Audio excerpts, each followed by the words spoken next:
Episode 151। वही जय अपनी दोस्त को इस तरह देखकर उनकी आंखों में आंसू आ जाते हैं। वो तो उन दोनों की फोटो वीडियो निकल लेते हैं। उनकी आंखों में भी आंसू ही थे। वही कुछ देर बाद दोनों ही अलग हो जाते हैं। वही सिमी जी रुतवी की हाथ को पकड़कर अंदर लेकर आती है।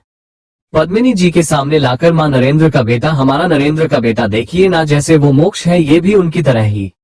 विजय जी गुस्से पीछे से कोई नरेंद्र नहीं है हमारा, वो तो कब की मार चुका है हमारे लिए, जब उसने एक लड़की के लिए इस घर को, अपनी बीवी बच्ची को छोड़कर गया है तभी वो हम सबके लिए मार चुका है। वो भी अपनी भाई की तरह निकला है। जैसे ही सिमी जी ये सुनती है वो तो चुप ही हो जाती है। पद्मिनी जी गुस्से, वो महेंद्र की तरह बिल्कुल ही नहीं है, उसने सिमी को बिना कोई कारण के छोड़ दिया है, बाद एक लेटर लिखकर। लेकिन नरेंद्र ने अपने प्यार के लिए आपसे बहुत ज्यादा फाइट किया, उसे नताशा से शादी नहीं करनी है, लेकिन आपने उसकी एक नहीं सुना है, उसकी शादी कर दिया है। इसलिए वो भी घर से भाग गए हैं अपनी भाई की तरह, अपनी पूरी बिजनेस अपनी छोटे से मोक्ष के कांधे पर डालकर। विजय जी गुस्से, तुम बेटे के प्यार में अंधी हो गई हो। पद्मिनी जी भी गुस्से, हाँ हो मैं अंधी। विजय जी गुस्से वहां से निकल जाते हैं। वही रुतवी बेचारे, ये सब तो उन्हें पता ही नहीं था। वही वो तो अपनी दादा को गुस्से में जाते देखकर उन्हें कुछ बोल पाते, सिमी जी अपनी आंखों से इशारा से उन्हें रोक लेती है। रुतवी एक अच्छे बच्चे की तरह चुप हो जाते हैं। वही पद्मिनी जी रुतवी की हाथों को पकड़कर आंखों में आंसू के साथ उन्हें किस करके, मेरा नरेंद्र का बेटा, मुझे पता ही नहीं मेरा नरेंद्र का इतना बड़ा बेटा भी है, कहते हुए उन्हें हक कर लेती है। धन्य बड़ी सी स्माइल के साथ देखने लगती है। वही कुछ देर बाद वो सब सोफे पर बैठे होते हैं कि नर्मदा जी रुतवी से, बेटा तुम्हें इनके बारे में, अपनी घर के बारे में कैसे पता चला है? क्या तुम्हारे डैड ने कहा है क्या? अब वो कहा है और तुम इतने दिन कहाँ थे बेटा, ये सब क्या था? रुतवी कुछ बोल पाते जय बीच में ही, ये क्या बोलेगा दादी, मैं आपको बता देता हूँ नरेंद्र अंकल के बारे में।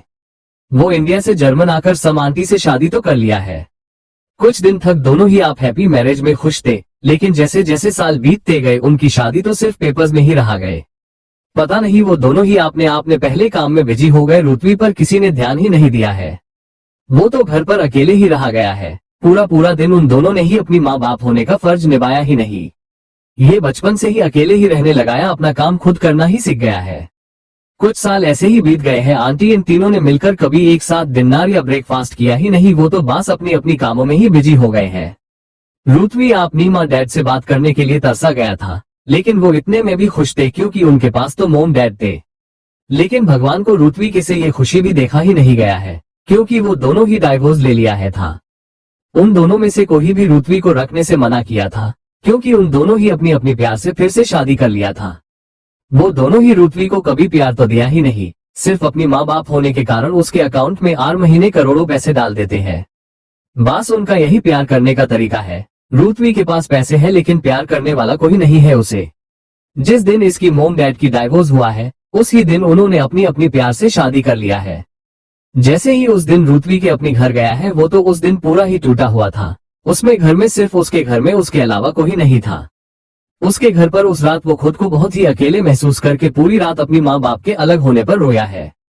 उसे संभाल लेने के लिए भी कोई नहीं था, लेकिन इसके मोम डैड तो वहाँ अपनी अपनी घर में अपनी वेडिंग नाइट स्पेंड करने लग गए थे। उन्हें तो अपनी बेटी की तकलीफ दिखाई नहीं दिया है। जिस दिन उन्हें रुतवी का सबसे ज्यादा जरूरी थी कि उस दिन वो उनके पास था ही नहीं। उस दिन वो जिंदगी की पूरी अकेला हो चुका था, जिसे सुनकर सबको रुतवी के लिए बहुत ही बुरा लगने लगता है। उन्होंने अमीर होने के बावजूद भी बहुत ज्यादा दर्द में थे। सब उनके लिए बहुत ही बुरा लगने लगता है। धन्य सबके तरफ देखकर, चलो चलो बहुत हुआ सैड होना, जिंदगी ऐसे ही नहीं होती है ना। चलो रुतवी कुछ तो खुशी के पल होंगे, बोलो बोलो इतना अच्छा दोस्त तुम्हें कहाँ मिला जो तुम्हारी मदद करने के लिए यहाँ जर्मन से इंडिया आया है? जय, मैं इसके लिए भाभी जर्मन से इंडिया ही क्यों, नारक में भी जा सकता हूँ, ये तो इंडिया ही है, मैं यहाँ तो आऊंगा ही। रुतवी, मेरी पहली मुलाकात आनंद आश्रम में हुआ है। ये जिस दिन आंटी अंकल का डाइवोर्स हुआ है, अगले दिन रुतवी खुद चलकर आनंद आश्रम चला आया है। उनकी मोम डैड के दिए हुए करोड़ों के चेक लेकर आकर उनसे कहा रहता कि उसे भी यहाँ रहना है। वहाँ के लोगों ने बहुत मना किया था कि मोम डैड जिसके पास है वो लोग यहाँ नहीं रह सकते, जिसकी जवाब में रुतवी, मेरे पास भी मोम डैड नहीं है, मैं भी उनके होते हुए आनंद हो गया हूँ। मेरे पास इन पेपर्स के अलावा कुछ नहीं है, बस यही है, मैं भी एक अनाथ हूँ, मुझे कोई अपने पास क्यों नहीं रखते, क्या मैं इतना बुरा हूँ? मेरी मोम डैड ने मुझे छोड़ दिया है, अब आप भी मुझे यहाँ रहने नहीं दे रहे हैं, मैं कहाँ जाऊंगा? जैसे ही वहाँ की हेड रुतवी की ऐसे बातें सुनते ही उनका दिल ही पिघल ही जाता है। उनका ही क्यों, अगर ये बात किसी पत्थर ने सुन लिया है तो उनका भी यही हाल होता। आनंद आश्रम की हेड का दिल भी पिघले ही जाता है। वो रुतवी को वहां रहने के लिए कह दिया है। बदले में रुतवी उन्हें अपनी करोड़ों के चेक उन्हें दे दिया है, जिससे वो आश्रम अब एक नया रूप ही ले लिया है। वहां ही हम दोनों की मुलाकात हो चुका था। हमारी एक फ्रेंड है शीना।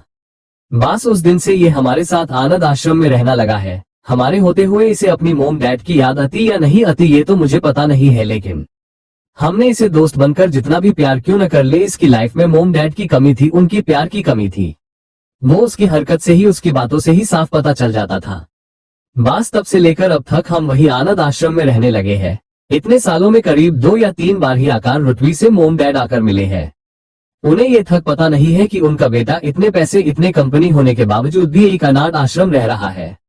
मुझसे ही इसकी ये हालत, इसकी दर्द देखा नहीं गया है। मैं ही जाकर एक दिन नरेंद्र अंकल से जाकर इसके बारे में, इसकी दर्द के बारे में सब बता दिया है। तब जाकर उन्हें अपने बेटे के ऊपर थोड़ा सा दया आकर रुतवी से मिलने आए हैं। कुछ दिन पहले पास्ट में गोल गोल घूम रहा है सफेद लाखरी अरे है। चलिए आप रेडी हो जाए ही, हम फ्लैशबैक में चलते हैं। चलो सीट के पेटी बंद लीजिए। वही जिस दिन नरेंद्र जी रुतवी से मिलने आते हैं, उस दिन तो रुतवी की तो खुशी का ठिकाना ही नहीं होता है। जैसे ही वो आते हैं, नरेंद्र जी उनके आते ही रुतवी से गले ना लगकर, मैं तुम्हें अपने साथ नहीं रख सकता हूँ बेटा, मेरा भी एक फैमिली, एक और बच्चा है। मैं तुम्हें वहां लेकर जाऊंगा तो वहां बहुत कुछ बदल जाएगा। जहां शांति थी वहां तुम्हारे जाते ही अशांति हो जाएगी, घर में झगड़े शुरू हो जाएंगे, इसलिए मैं तुम्हें वहां तो अपने घर फैमिली के प्यार देने नहीं ले जा सकता हूँ। जैसे ही रुतवी ये सुनते हैं, उनकी तो दिल टूट ही जाता है। वो तो बास मिलने से ही खुश थे, इतना कुछ होगा, घर जाने की बात तो उन्होंने किया ही नहीं। लेकिन अपनी डैड के मुंह से इतना सब कुछ सुनकर वो तो टूट ही जाते हैं। वो वहां से जाने ही लगते हैं कि नरेंद्र जी रुको बेटा, ऋतु रुको, सुनो मेरी बात, मैं तुम्हें मेरे फैमिली के पास नहीं लेकर जा सकता हूँ, लेकिन तुम मेरी दूसरी फैमिली के पास जा सकते हो। तुम्हारे पास तुम्हारा भाई होगा, तुम्हारे पास मोम डैड नहीं है तो क्या हुआ, दादा दादी, बड़ी माँ, भाई, एक बहन सब होंगे, तुम वहां जा सकते हो। जैसे ही रुतवी ये सुनते हैं, तब जाकर उनके कदम रुक जाते हैं। वो जैसे ही मुड़कर देखते हैं, नरेंद्र, हाँ तुम्हारी भी एक फैमिली होगी, वही चले जाओ, इंडिया में है वो लोग। रुतवी, क्या मेरी फैमिली है? मेरे पास दादा होंगे, भाई होगा जो मेरा होगा। जिसे सुनकर नरेंद्र, हाँ है, तुम वही चले जाओ, तुम्हारे पास सब होंगे। माँ तो नहीं दे पाऊंगा, लेकिन माँ जैसे प्यार करने वाली मेरी भाभी होगी, तुम्हें प्यार करने के लिए माँ का प्यार देगी तुम्हें। देख लेना, तुम मुझसे नाराज है सब, लेकिन तुम्हें प्यार जरूर करेंगे, कहते हुए वहां से चले जाते हैं। वही रुतवी जैसे ही ये सुनते हैं, वो तो बस इसी बात से खुश थे, उनका एक फैमिली है। बस यही जानकर उनके फेस पर बड़ी सी स्माइल आ जाती है। अब जब उन्हें अपनी फैमिली के बारे में पता चल ही गया, तो वो कैसे चुप रहने वाले हैं। अपनी मैनेजर से अपनी डैड के पास एड्रेस लेकर उनके बारे में सब पता करने लगते हैं। जैसे ही उन्हें सब पता चलता है, सीधा इंडिया ही निकलकर आ जाते हैं जय के साथ मिलकर। फ्लैशबैक एंड, गोल गोल घूमते हुए सीधा बाहर आ जाओ, हमारी फ्लैशबैक एंड हुआ है हमारा। धन्य बाकी सब रुतवी की ऐसी फ्लैशबैक उनके बारे में जानकर उन सब के आंखों में आंसू थे। वही रुतवी उन सारे औरत को देखते हैं जो कि उनकी फ्लैशबैक सुनकर उनकी आंखों में नमी देखकर, मैं टिक हूँ, अब आप सब इस तरह मात बैठी, ये तब मेरे पास फैमिली नहीं है तो क्या हुआ, अब तो पूरी फैमिली है ना मेरे पास। सिमी जी, हाँ है, देख लेना, सब तुम्हें प्यार देंगे। माँ बाप का प्यार तो तुम्हें याद ही नहीं रहेगा, वो तो बस तुम्हारी ख्यालों में रहेंगे ज्यादा दिन तक, वो भी नहीं। धन्य, हाँ हाँ क्यों नहीं, जिन्हें हमारी फिक्र नहीं है, हम उनकी फिक्र नहीं करनी चाहिए। ऋतु, यही कहते ना, तुम्हारे दोस्त में भी अब से यही कहूंगी। देख लेना, आज से तुम मेरे एक और छोटा भाई है, कौन देवर हो तुम मेरे। रुतवी बड़ी सी स्माइल के साथ, हम वही वर्षी, और मैं आपको पता नहीं होगा, वर्षी आपकी बड़ी बहन हूँ, छोटी नहीं। जिसे सुनकर रुतवी, क्या मैं आपसे छोटा हूँ क्या? वर्षी, हाँ नहीं तो मैं मेहर भाई से सिर्फ 7 महीने छोटी हूँ, तुमसे तो 1 साल बड़ी हूँ, पूरे 1 साल। तुम्हारे किसी ने गलत इन्फॉर्मेशन दिया है, टिक से चेक कर लेना। रुतवी टिक है कहते हैं। वही सब दोपहर खाना खा लेते हैं। जैसे ही खा लेते हैं, फिर से ऋतु के साथ बैठकर बातें करने लगते हैं। देखते देखते पूरी शाम हो जाती है। रुतवी से बात करते करते उनका टाइम ही निकल जाती है। जैसे ही अंधेरा होते ही ऋतु, ओके माँ मैं चलता हूँ, बहुत रात हो चुका है, मेहर भाई तो आए ही नहीं, लगता है मेरे यहाँ होने पर वो घर आएंगे नहीं, आप रात का खाना खा लेना, मुझे चलना होगा। चल जय, चलते हैं। जय भी ये सुनकर खड़े होते हैं कि जाने के लिए जीने देखकर। वहां सब हैरान ही हो जाते हैं। वही धन्य जल्दी से सबसे पहले होश में आकर उन दोनों के आगे आकर खड़े हो जाती है। ओह हेलो, कहा ऋतु, होटल भाभी। धन्य, पता है मुझे, लेकिन घर होते हुए होटल में क्यों जा रहे हो? अभी तो फैमिली मिला है तुम्हें, तो इस तरह कहाँ छोड़कर जा रहे हो तुम? हाँ, फैमिली को कोई छोड़कर जाता है क्या? नहीं ना, फिर तुम कहाँ जा रहे हो? आज से तुम यही रहोगे। रुतवी क्या मैं यहाँ मेहर भाई गुस्सा करेंगे अगर घर नहीं आएंगे तो वर्षी मोक्ष भाई को बता देंगे, वो सब ठीक कर देंगे मेहर भाई को भी और उनकी दीमक को भी जो गुस्से में है। सिमी जी हाँ, आज से तुम ये रहोगे, मेहर को मोक्ष तेरा बड़ा भाई संभालेगा। बहुत हुआ, तुम आज से प्यार के लिए नहीं तरसोगे बच्चा, आज से तुम सिन्हा हो, रुतवी सिन्हा देख लेना। जिसे सुनकर रुतवी के फेस पर बड़ी सी स्माइल आ जाती है। वही रुतवी की फेस पर बड़ी स्माइल से ज्यादा जय की स्माइल थी, जो कि ऋतु से ज्यादा ही बड़ी थी। उनके दोस्त के पास आज सब कुछ है, एक फैमिली भी है। वही वो सब तो बात करने में बिजी हो जाते हैं। जैसे ही रात होते ही ऋतु में चलता हूँ माँ, मेहर भाई तो मेरे यहाँ होने तक शायद घर नहीं आएंगे तो मुझे चलना होगा, आप खाना खा लीजिएगा। चल जय चलते हैं, कहते ही जय भी खड़े हो जाते हैं। जैसे ही खड़े हो जाते हैं वो सब तो शॉक में ही हो जाते हैं कि ये क्या हो रहा है, लेकिन धन्य जल्दी से होश में आकर उन दोनों के आगे खड़े हो जाती है। ओह हेलो कहा ऋतु, होटल भाभी। जिसे सुनकर धन्य, पता है मुझे, लेकिन क्यों घर होते हुए तुम होटल क्यों जाओगे, फैमिली को छोड़कर कोई जाता है क्या, नहीं ना, फिर तुम क्यों जा रहे हो। ऋतु मेहर भाई, वो इतना ही बोल पाते हैं कि वर्षी मेहर भाई को मोक्ष भाई संभाल लेंगे, उन्हें भी उनकी गुस्से वाली दिमक को भी वही संभालेंगे, तुम उनकी टेंशन मत लेना। सिमी जी आगे आकर, हाँ बच्चा तुम आज से प्यार और फैमिली के लिए नहीं तरसोगे, तुम्हें सब मिलेगा, देख लेना, आज से तुम रुतवी सिन्हा हो। जिसे सुनकर ऋतु के फेस पर बड़ी सी स्माइल आ जाती है। उसे ज्यादा तो बड़ी वाली स्माइल तो जय के फेस पर थी, जो कि उनसे भी ज्यादा बहुत ही बड़ी वाली थी। आज उनके दोस्त के पास सब कुछ है, सब कुछ। ऋतु अपनी बड़ी माँ को गले लगा लेते हैं। उनकी आंखों में आज खुशी के आंसू थे, जिन्हें आज रोते देख पूरी फैमिली उन्हें संभाल लेती है।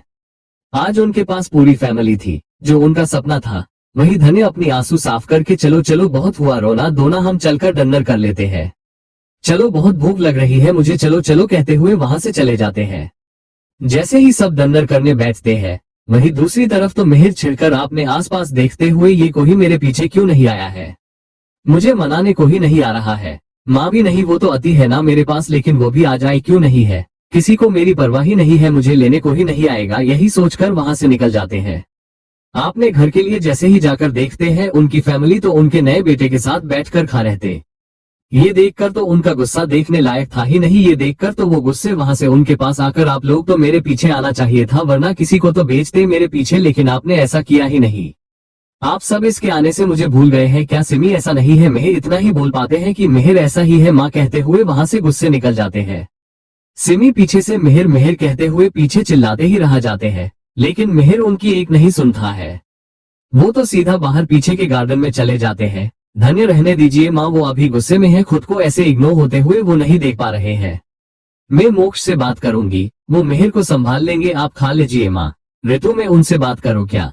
वर्षी नहीं नहीं, अभी तो वो गुस्से में है, तुम तो कुछ मत बोलो, चुपचाप खा लो। वही पद्मिनी जी, दोनों दादा पोता एक जैसे ही है, इतना नाराज और गुस्सा होने की क्या जरूरत है, खाने पर नाराजगी क्यों निकल रहे हैं, ये इतना गुस्से क्यों कर रहे हैं, मुझे तो पता ही नहीं।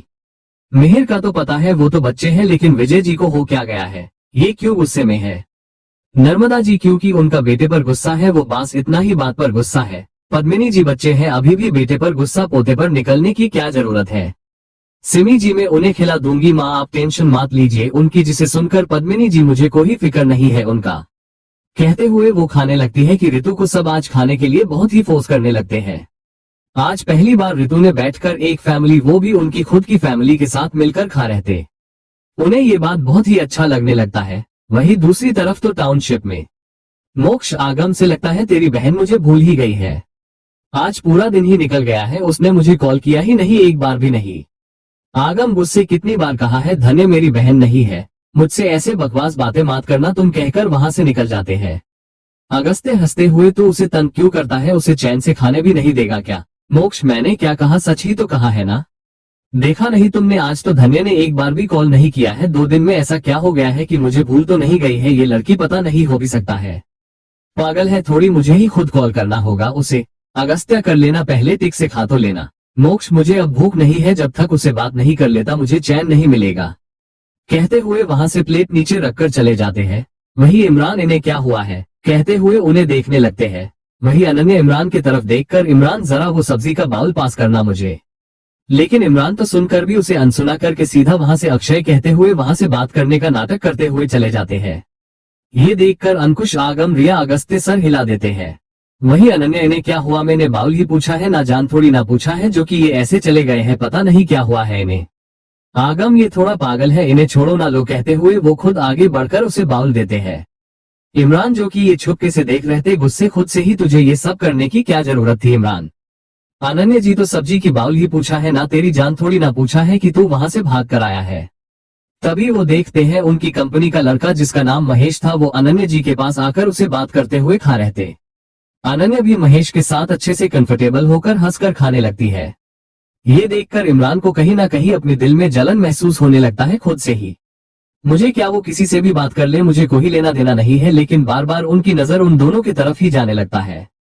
लेकिन तभी अनन्या जी बात करते हुए खाने लगती है कि अनन्या को तो टास्क ही लग जाता है।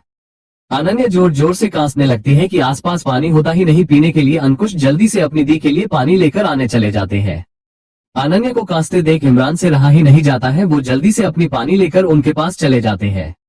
उनके आगे जैसे ही ग्लास करते हैं, अनन्या एक नजर उन्हें देखकर ग्लास लेकर पानी पीने लगती है कि इमरान, गुस्से खाने के टाइम खाना न खाकर बात करोगे तो ऐसे ही होगा। हंस हंस कर बातें करना बंद करके चुपचाप खाने पर ध्यान दो, कहकर गुस्से में बोलकर वहां से निकल जाते हैं। सब हैरान होकर देखने लगते हैं कि अभी अभी हुआ क्या है। क्या इमरान को जलन हुआ है महेश से कि वो इतना कुछ सुनाकर चला गया है, वो भी गुस्से में। वही अनन्या को पता ही नहीं कि उसने इमरान की झूठी पानी पी लिया है। वही इमरान वहां से जाकर गुस्से थोड़ा दूर जाकर, पानी अपनी झूठा क्यों दिया है तुमने? हाँ दिया तो दिया, इतना सुना या क्यों तुमने, कहते हुए वहां से निकल जाते हैं। वहीं दूसरी तरफ तो रात बहुत हो जाती है। ऋतु को अपनी घर में सोने के लिए कुछ अजीब लग रहा था। उसे अपनी रूम में नींद आती ही नहीं, बार बार करवट बदलते ही रह जाते हैं। पता नहीं लेकिन उन्हें नींद आती ही नहीं, ऐसा लगता है वो शायद खुशी के कारण ही सो नहीं रहा है। खुद से ही तक कर रुतवी बैठकर, क्या हुआ तुझे, अभी सब कुछ ठीक नहीं हुआ है? पता नहीं मेहर भाई, दादाजी मुझे पसंद ही नहीं करते हैं। ये मेरी यहाँ रुकने की आखिरी रात भी हो सकती है। अगर ये दोनों मोक्ष भाई की बात भी नहीं सुनेंगे तो मुझे यहाँ से जाना ही होगा। तुझे इतना खुश होकर जाने की जरूरत नहीं, कहते हुए वहां से बाहर चले जाते हैं सुकून से बैठने। वही धन्य जैसे ही लेटने वाली होती है कि उसका फोन बाजने ही लगता है। जैसे ही धन्य देखती है मोक्ष की कॉल देखकर बड़ी सी स्माइल के साथ फोन पिक कर लेती है। बड़ी सी स्माइल के साथ, आप अब तक सोए नहीं क्या? इतना रात जो होगा या है आप सोए नहीं? मोक्ष अपनी गुस्से को न छुपाकर, वो क्या है ना, मुझे किसी की शक्ल, किसी की बकवास सुनने की आदत है। किसी को मैं याद ही नहीं हूं, तू मुझे कॉल किया ही नहीं तो मुझे नींद कैसे आएगा? धन्य जैसे ही ये सुनती है, उसे पता था मोक्ष उसके बारे में ही बोल रहा है, इसलिए जल्दी से सॉरी सॉरी, मुझे पता है आज मैंने आपको कॉल किया ही नहीं, बहुत कुछ हो गया है आज घर में, आपको पता भी नहीं है। जैसे ही मोक्ष ये सुनते हैं, हैरान होकर, क्या हुआ है घर में जो मुझे नहीं पता? जिसे सुनकर धन्य बड़ी सी स्माइल के साथ, आपका एक और भाई है। मोक्ष, क्या भाई? मेरा अच्छा मजाक है। धन्य, नहीं, आप मेरी बात नहीं सुन रहे ना, आपका मेहर के अलावा एक और भाई है। मोक्ष, क्या भाई सच है क्या? धन्य, हम, कहते हुए आज जो भी हुआ वो सब बताने लगती है कि मोक्ष ध्यान से उसकी बात सुनने लगते हैं कि धन्य सब बताकर मैं आपको उसे दिखाती हूँ। वो तो आपकी तरह ही हैंडसम है, लेकिन बहुत छोटा है, आपकी तरह बिल्कुल ही नहीं है।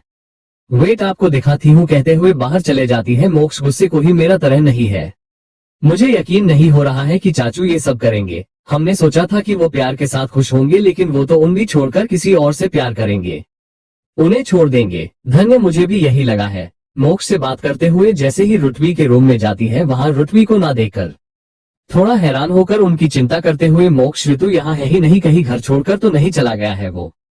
मोक्ष, तुम उसकी चिंता मत करो, मुझे बिल्कुल पसंद नहीं आ रहा है, छोड़ो मैं देखूंगा कहाँ है वो, कहते हुए अपनी लैपटॉप में उनकी घर की सीसीटीवी फुटेज देखने लगते हैं। जैसे ही किसी को अपनी घर के गार्डन में बैठे देख धन्य से लगता है कोई गार्डन में है, गार्ड को लेकर जाओ देखने। जैसे ही धन्य ये सुनती है, इसमें गार्ड को लेकर जाने की क्या जरूरत है? जैसे ही मोक्ष ये सुनते हैं, ज्यादा स्मार्ट बनने की जरूरत नहीं है, चुपचाप लेकर जाओ किसी को अपने साथ, वरना रहने दो, जाने की जरूरत नहीं, मैं खुद ही बात कर लूंगा उनसे। धन्य, ठीक है लेकर जाऊंगी, कहते हुए पहले अपनी घर के सामने जाकर एक गार्ड को लेकर वहां से पीछे चले जाती है जहां रुतवी अकेले बैठे हुए थे। धन्य उन्हें पीछे से देखकर, ये तो वही है, आप तो कमा कर डर जाते हैं, चलिए, कहते हुए उस गार्ड को वही रहने को बोलकर सीधा रुतवी के पास उनके साइड में जाकर बैठ जाती है। ऋतु भाभी, आप यहाँ, वो भी इतनी रात में? हाँ धन्य, वो ही मैं तुमसे पूछ रही हूँ, तुम यहाँ कैसे? ऋतु, मुझे नींद नहीं आ रही है, पता नहीं क्यों। धन्य, क्योंकि आज तुम्हारा सपना पूरा हुआ है ना, इसलिए शायद। लो तुम्हारे बड़े भाई से बात करो, कहते हुए जैसे ही आप फोन आगे करके देख लीजिए। मोक्ष, ये है आपका छोटा भाई ऋतु। मोक्ष, ऋतु जैसे ही एक दूसरे को देखते हैं, दोनों ही हैरान हो जाते हैं, क्योंकि वो दोनों ही कुछ एक ही जैसे थे। ऋतु एक छोटी स्माइल के साथ, भाई आप तो मेरे जैसे हैं, मोक्ष में नहीं तुम मेरे जैसे हो, मैं पहले इस दुनिया में है तुम नहीं। ऋतु हाँ वही, मैं तो बिल्कुल आपके जैसे ही हूँ। धन्य पीछे से है ना, मोक्ष आपकी तरह है ना। मैंने कहा ना ये आपकी तरह ही है। लेकिन जैसे ही मोक्ष ये सुनते हैं, ऐसा नहीं है, मैं इससे ज्यादा हैंडसम हूँ। ऋतु को समझ में आ जाता है कि उसका भाई कितना ज्यादा पोसेसिव है अपनी भाभी के लिए, जिसे उनके फेस पर एक छोटी स्माइल आ जाती है। जल्दी से हाँ हाँ भाभी, में कहा भाई से ज्यादा हैंडसम हूँ, भाई को देख लीजिए वो कितना हैंडसम है। मोक्ष जैसे ही ये सुनते हैं, तुम तो बहुत ही आगे जाओगे, तुम मिहिर के टेंशन मत लेना, वो समझ जाएगा, मैं उसे समझ दूंगा, दादाजी भी मन जाएंगे। जैसे ही ऋत्वी ये सुनते हैं, हम ठीक है मोक्ष अब जाकर सो जाओ चैन से, आज रात तुम्हारी आखिरी रात नहीं होने वाला है इस घर में। जैसे ही ऋतु ये सुनते हैं, हैरान होकर, क्या आपको कैसे पता इसके बारे में? मोक्ष भाई हूँ मैं तुम्हारा, मेरी तरह शक्ल ही नहीं, मेरी तरह सोचा भी होगा तुम्हारा। वही धन्य मोक्ष के कहने पर एक गार्ड को पीछे लेकर जाती है। जैसे ही ऋतु को पीछे से देखती है, मोक्ष से छिड़कर, मैंने कहा है ना ये वही है, आप कमाका डरते रहते हैं। वही धन्य गार्ड को वही रहने को बोलकर वो ऋत्वी के साइड में जाकर बैठ जाती है। ऋत्वी उसे इतनी रात में वहां देखकर, भाभी आप यहाँ इतनी रात में? धन्य वो भी मैं पूछ रही हूँ कि तुम यहाँ कैसे? जिसे सुनकर ऋतु, वो मुझे नींद नहीं आ रही है, पता नहीं क्यों। जिसे सुनकर धन्य, क्योंकि इतने सालों बाद तुम्हारा सपना जो पूरा हुआ है इसलिए शायद। लो बात कर लो अपने भाई से, कहते हुए जैसे ही अपना फोन आगे करती है। दोनों ही जैसे ही एक दूसरे को देखते हैं, दोनों ही हैरान हो जाते हैं, क्योंकि दोनों ही एक दूसरे कुछ एक ही जैसे थे। ऋतु हैरानी से बाहर आकर, भाई आप तो मेरी तरह हो। मोक्ष में नहीं तुम मेरी तरह हो, मैं इस दुनिया में पहले आया हूँ तुम नहीं। जिसे सुनकर ऋतु, टिक है मैं आपकी तरह हूँ। पीछे से धन्य देखा, मैंने कहना मोक्ष ये आपकी तरह ही हैंडसम है। मोक्ष जैसे ही सुनते हैं, जेलन से मैं इसे ज्यादा हैंडसम हूँ, तुम्हें ये कौन सी एंगल से हैंडसम दिखाई दे रहा है? ऋतु जैसे ही ये सुनते हैं, उन्हें समझते देर नहीं लगता है कि उनका भाई उनकी भाभी के लिए बहुत ज्यादा ही पजेसिव, इसलिए वो जल्दी से हाँ भाभी में कहा ज्यादा हैंडसम हूँ, भाई को देखिए ये ना वो कितने हैंडसम है। जैसे ही मोक्ष सुनते हैं, तुम तो आगे जाओगे देख लेना, मेहर की दादाजी की टेंशन मत लेना, मैं उन्हें समझ दूंगा। अब जाकर सो जाओ, इस घर में तुम्हारा आखिरी रात नहीं होगा, अच्छे से सो जाना। जिसे सुनकर ऋतु हैरान होकर, आपको कैसे पता मेरी दिमाग में क्या चल रहा है? मोक्ष भाई हूँ तुम्हारा, मुझे सब पता चल जाता है, शक्ल से एक जैसे है, मतलब थोड़ा बहुत दिमाग की सोच भी एक जैसे ही होगा ना। अब जाकर सो जाओ। जिसे सुनकर ऋतु टिक है कहते हुए धन्य को फोन देकर वहां से चले जाते हैं। वही धन्य मोक्ष से बात करते हुए अपनी रूम में चले जाती है। कुछ देर बात करने के बाद धन्य धीरे से पूछती है कि हमारे बच्चे के बारे में कुछ भी पता चला है क्या? मोक्ष जैसे ही सवाल सुनते हैं चुप हो जाते हैं, जिसे धन्य को समझ में आ जाता है कि उनका बेबी अब तक मिल नहीं पाया है। वही धन्य के आंखों में आंसू आ जाते हैं, लेकिन जल्दी से टिक है मिल जाएगा या मिल जाएगी देख लेना आप। मोक्ष हम मिल जाएगा कहते हुए वो कुछ 5 मिनट एक दूसरे से बात करते हैं कि फिर मोक्ष ही कह देते हैं कि रात बहुत हो चुकी है, उसे सो जाना चाहिए। धन्य भी हम कहती है। दोनों ही जैसी फोन रख देते हैं, दोनों के चेहरे लटक जाते हैं। दोनों ही अपने बच्चे के बारे में सोचकर दुखी थे। वही इंडिया में प्रेम की घर पर प्रेम अभी भी अशोक जी से बात नहीं कर रहे थे, जिसे अशोक जी को बिल्कुल अच्छा ही नहीं लगता है। वो कुछ सोचकर मोक्ष की बेबी को अपनी गोद में उठाकर प्रेम के रूम के बाहर जाकर डोर नॉक करते हैं। प्रेम जो कि एक बुक पढ़ने लगते हैं कि किसी को डोर नॉक करते देख अंदर आने को कहते हैं। जैसे ही अशोक जी को अपनी रूम में देखते हैं, कुछ नहीं कहते हैं। अशोक जी कल सुबह रेडी रहना, हमें कहीं जाना है। प्रेम गुस्से में कहीं नहीं जाने वाला। अशोक जी भी गुस्से, जाना तो तुम्हें पड़ेगा ही, इसमें तुम्हारी मर्जी हो या ना हो, इतना कहकर वहां से चले जाते हैं।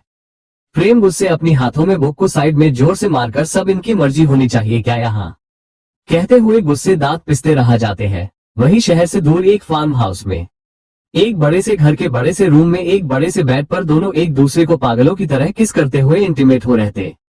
ऐसा लगता है दोनों ही एक दूसरे से अलग होने के इरादा है ही नहीं।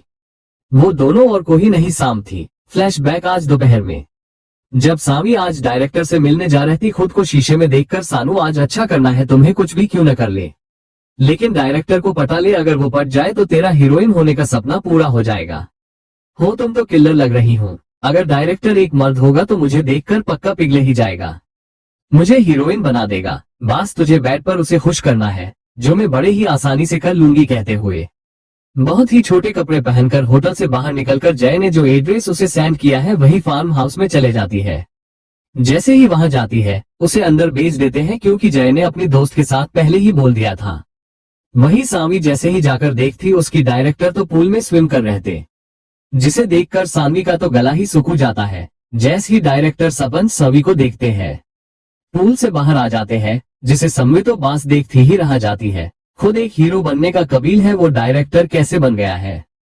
सानवी यही देखने सोचने लगती है। संपत उसके सामने टॉवल बनकर अपनी बाल पोंछते हुए। तो आप है जय ने आपके बारे में मुझसे बात किया है, तो आप हीरोइन बनना चाहते हैं। सानवी हम बनना तो चाहती हूँ, लेकिन आपको देखकर मैं कुछ और ही सोच रही हूँ।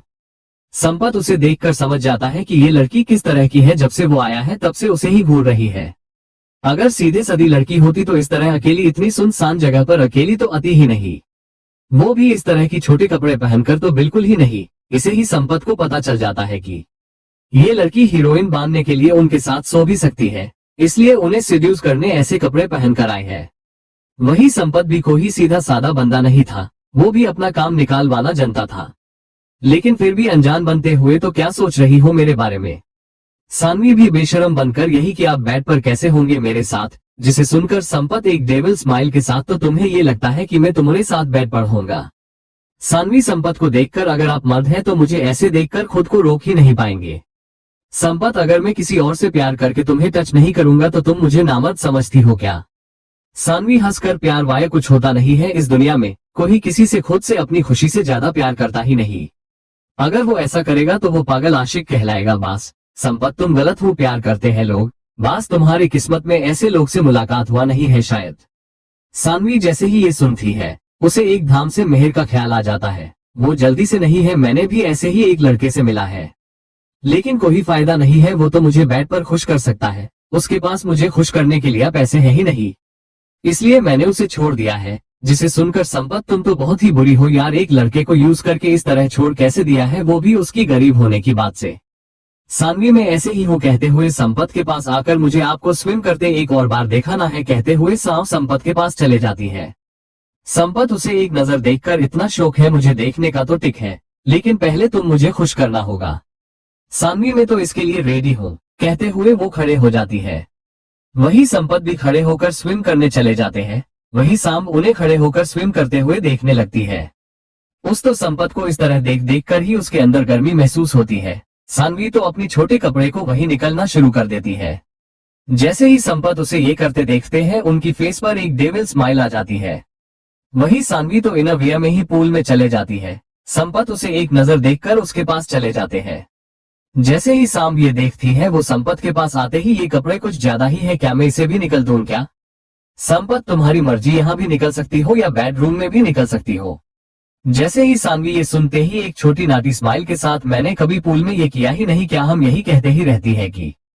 संपत उसे खींच लेते हैं, जिसे सानू सीधा जाकर उनकी सीने से लग जाती है। एक छोटी स्माइल के साथ वो संपत के होठों को किस करने लगती है। किस करते हुए उसकी हाथ संपत की हार्ड पार्ट को टच करते हुए उन्हें रेडी करने लगती है कि। संपत तो उसे कुछ देर किस करते ही नहीं, वो देखना चाहते थे कि ये लड़की एक हीरोइन बनने के लिए और कितना गिरेगी, यही देखने लगते हैं। वही सानवी तो किस करते हुए अपने कपड़े निकाल देती है बचे हुए। वही जैसे ही ये देखते हैं संपत, उसे एक नजर देखकर सानवी से दूर होकर, मैं तुम्हें पहले बार ही बता देता हूँ, मैं तुम्हारे ये सब करने से हीरोइन नहीं बनाने वाला हूँ, तुम्हारा भी सबकी तरह ऑडिशन लेता हूँ, अगर तुम मुझे सही लगेगा तो ही मैं तुम्हें ले लूंगा उस मूवी में।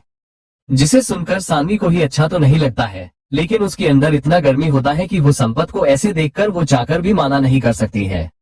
वो आगे बढ़कर संपत को किस ही कर लेती है, इसका मतलब हाँ ही था, जिसे समझकर संपत भी उसे किस करने लगते हैं। उनकी हाथ तो अब धीरे धीरे सानवी की पूरी बॉडी को ही प्रेस करने लगते हैं। कुछ ही देर में वो दोनों ही वही पूल में इंटीमेट होने लगते हैं। उसकी करहाना सुनकर दोनों ही पागल होकर एक दूसरे को किस करने लगते हैं। आज का पूरा दिन इनका ऐसे ही निकल जाती है। पूरी गर्म ही ये एक दूसरे के बाहों में एक दूसरे के साथ इंटीमेट होने लगते हैं। फ्लैश बैक एंड, जैसे ही रूम में एक दूसरे को पागलों की तरह किस करते हुए इंटीमेट होने लगते हैं। सानवी, मुझे नहीं पता, हाँ आप इतने रोमांटिक होंगे, पूरा दिन आपने मुझे चैन दिया ही नहीं, आपकी बीवी तो बहुत लक्की है। जिसे सुनकर संपत, मेरी अब तक शादी हुआ ही नहीं, बस मैं सिंगल हूँ। जिसे सुनकर साम जैसे ही ये सुनती है, खुद से ही तो मेरा रास्ता क्लियर है कहते हुए वो तो खुश होकर संपत को किस करने लगती है।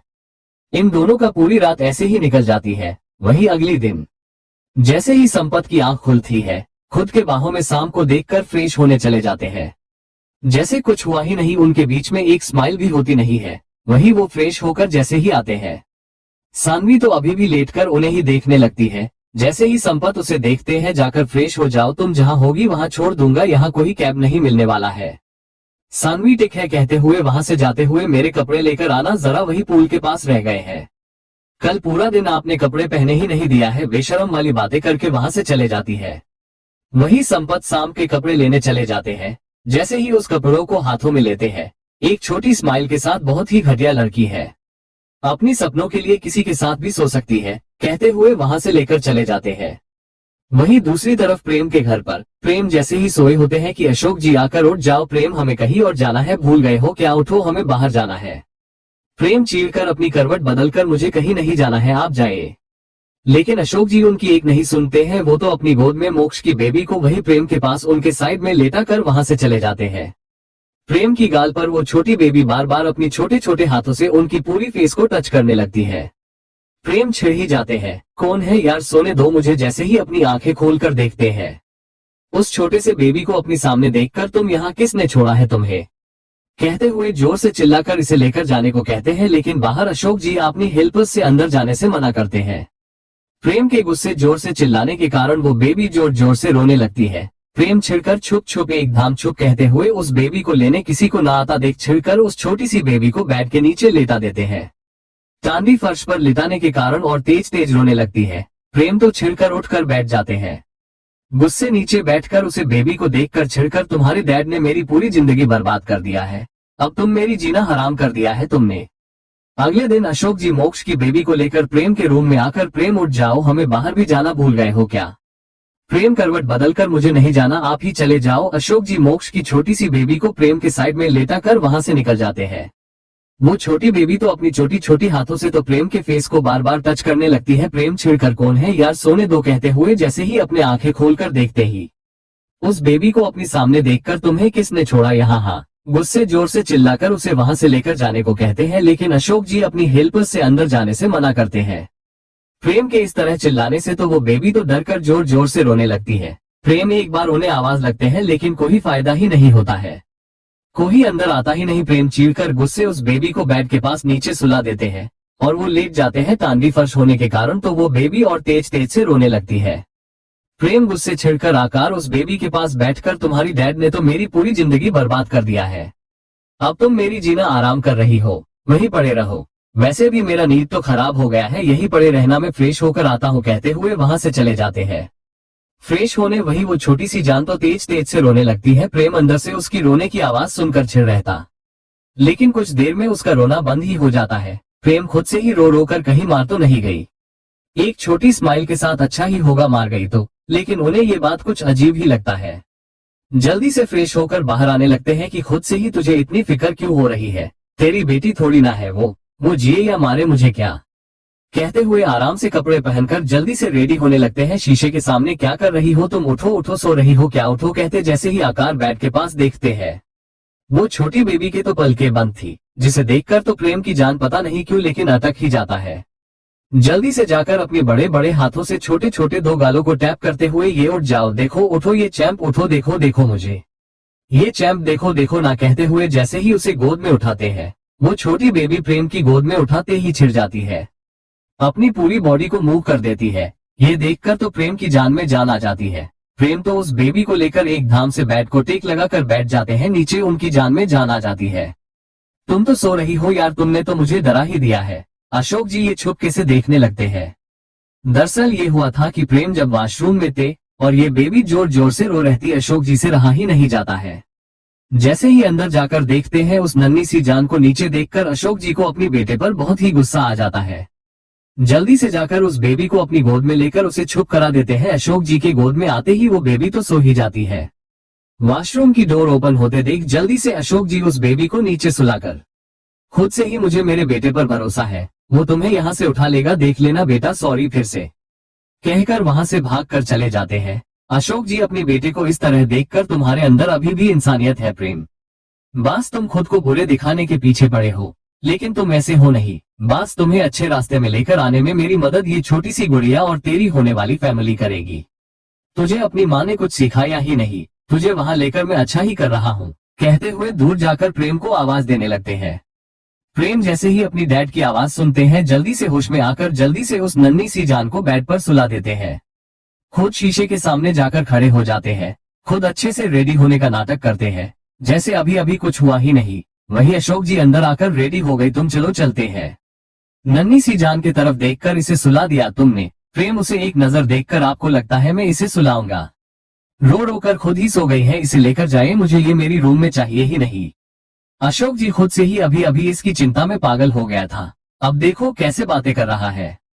ठीक है कहते हुए वो आकर उस बेबी को गोद में उठा लेते हैं। प्रेम की तरफ देखकर चले। प्रेम क्या इसे भी वहां लेकर जाएंगे क्या, वॉयलेंस दिखाएंगे क्या इसे? अशोक जी क्यों, तुम्हें उसकी फिक्र हो रही है क्या?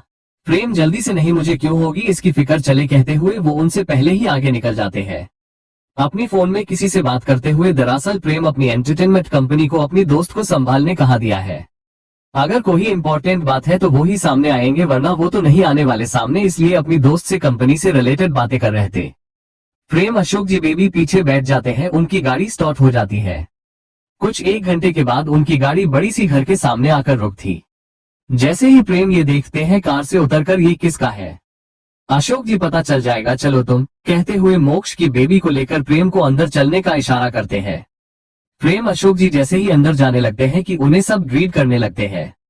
वही अशोक जी किसी को बुलाकर मैडम को बुलाओ, वो इतना ही बोल पाते हैं कि एक मिडिल एज की औरत जो 40 साल की थी शायद, वो सीढ़ियों से आते हुए बुलाने की जरूरत नहीं है अशोक, मैं आ रही हूँ।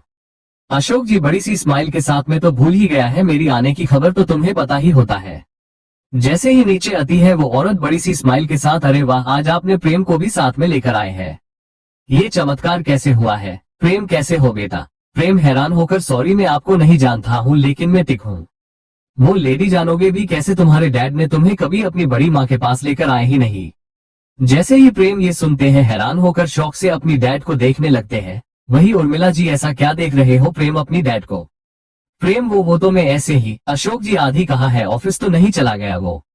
उर्मिला जी नहीं वो आता ही होगा, बैठो ना प्रेम बेटा बैठ भी जाओ। प्रेम जैसे ही बैठ जाते हैं उर्लिमा जी की नजर उस छोटी सी गुड़िया पर जाती है जो कि अशोक जी की गोद में थी। ये देखकर अशोक जी से ये गुड़िया कौन है? अशोक जी जल्द से ये प्रेम की बेटी है। प्रेम जैसे ही ये सुनते हैं हैरान होकर अपनी डैड को देखते हैं। उर्लिमा जी अरे वहाँ प्रेम बेटा तुमने शादी कर ली, लेकिन मुझे ये बात पता ही नहीं। अशोक जी की गोद से उस बेबी को लेती है। प्रेम जल्दी ही गुस्से, ये मेरी बेटी नहीं है डैड, आपसे झूठ बोल रही है, ये मेरी दुश्मन की बेटी है जिसकी फायदा मैं कभी ना कभी तो उठा लूंगा उसकी बेटी के बारे में उसे बताकर।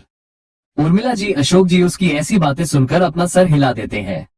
वही अशोक जी जल्दी से बात को बदलकर जल्दी से आदि को आवाज लगाते हैं। आदि जैसे ही अपने रूम में रेडी होने लगते हैं, जैसे ही अपनी डैड की आवाज सुनकर उनकी फेस पर बड़ी सी स्माइल आ जाती है। डैड यहाँ कहते हुए जल्दी से बाहर चले जाते हैं। जैसे ही अपनी डैड को देखते हैं नीचे जल्दी से वहां से सीढ़ियों से नीचे चले जाते हैं। डैड कहते ही अशोक जी जैसे ही देखते हैं आदि को आते हुए वो जल्दी से खड़े हो जाते हैं। आदि भागकर अपनी डैड को हक कर लेते हैं। अशोक जी भी हंसकर उन्हें हक कर लेते हैं, हाँ मेरा बच्चा कहते हुए उनकी गाल पर किस कर देते हैं हक करके। वही प्रेम जैसे ही उन दोनों को देखते हैं उन्हें तो बहुत ही अजीब लगता है। वही आदि जैसे ही अशोक जी से दूर होते हैं कि आदि की नजर प्रेम पर जाती है। प्रेम जैसे ही अपनी सामने प्रेम को देखकर अपने डैड को छोड़कर प्रेम के पास आकर ही प्रेम वेलकम होम ब्रो।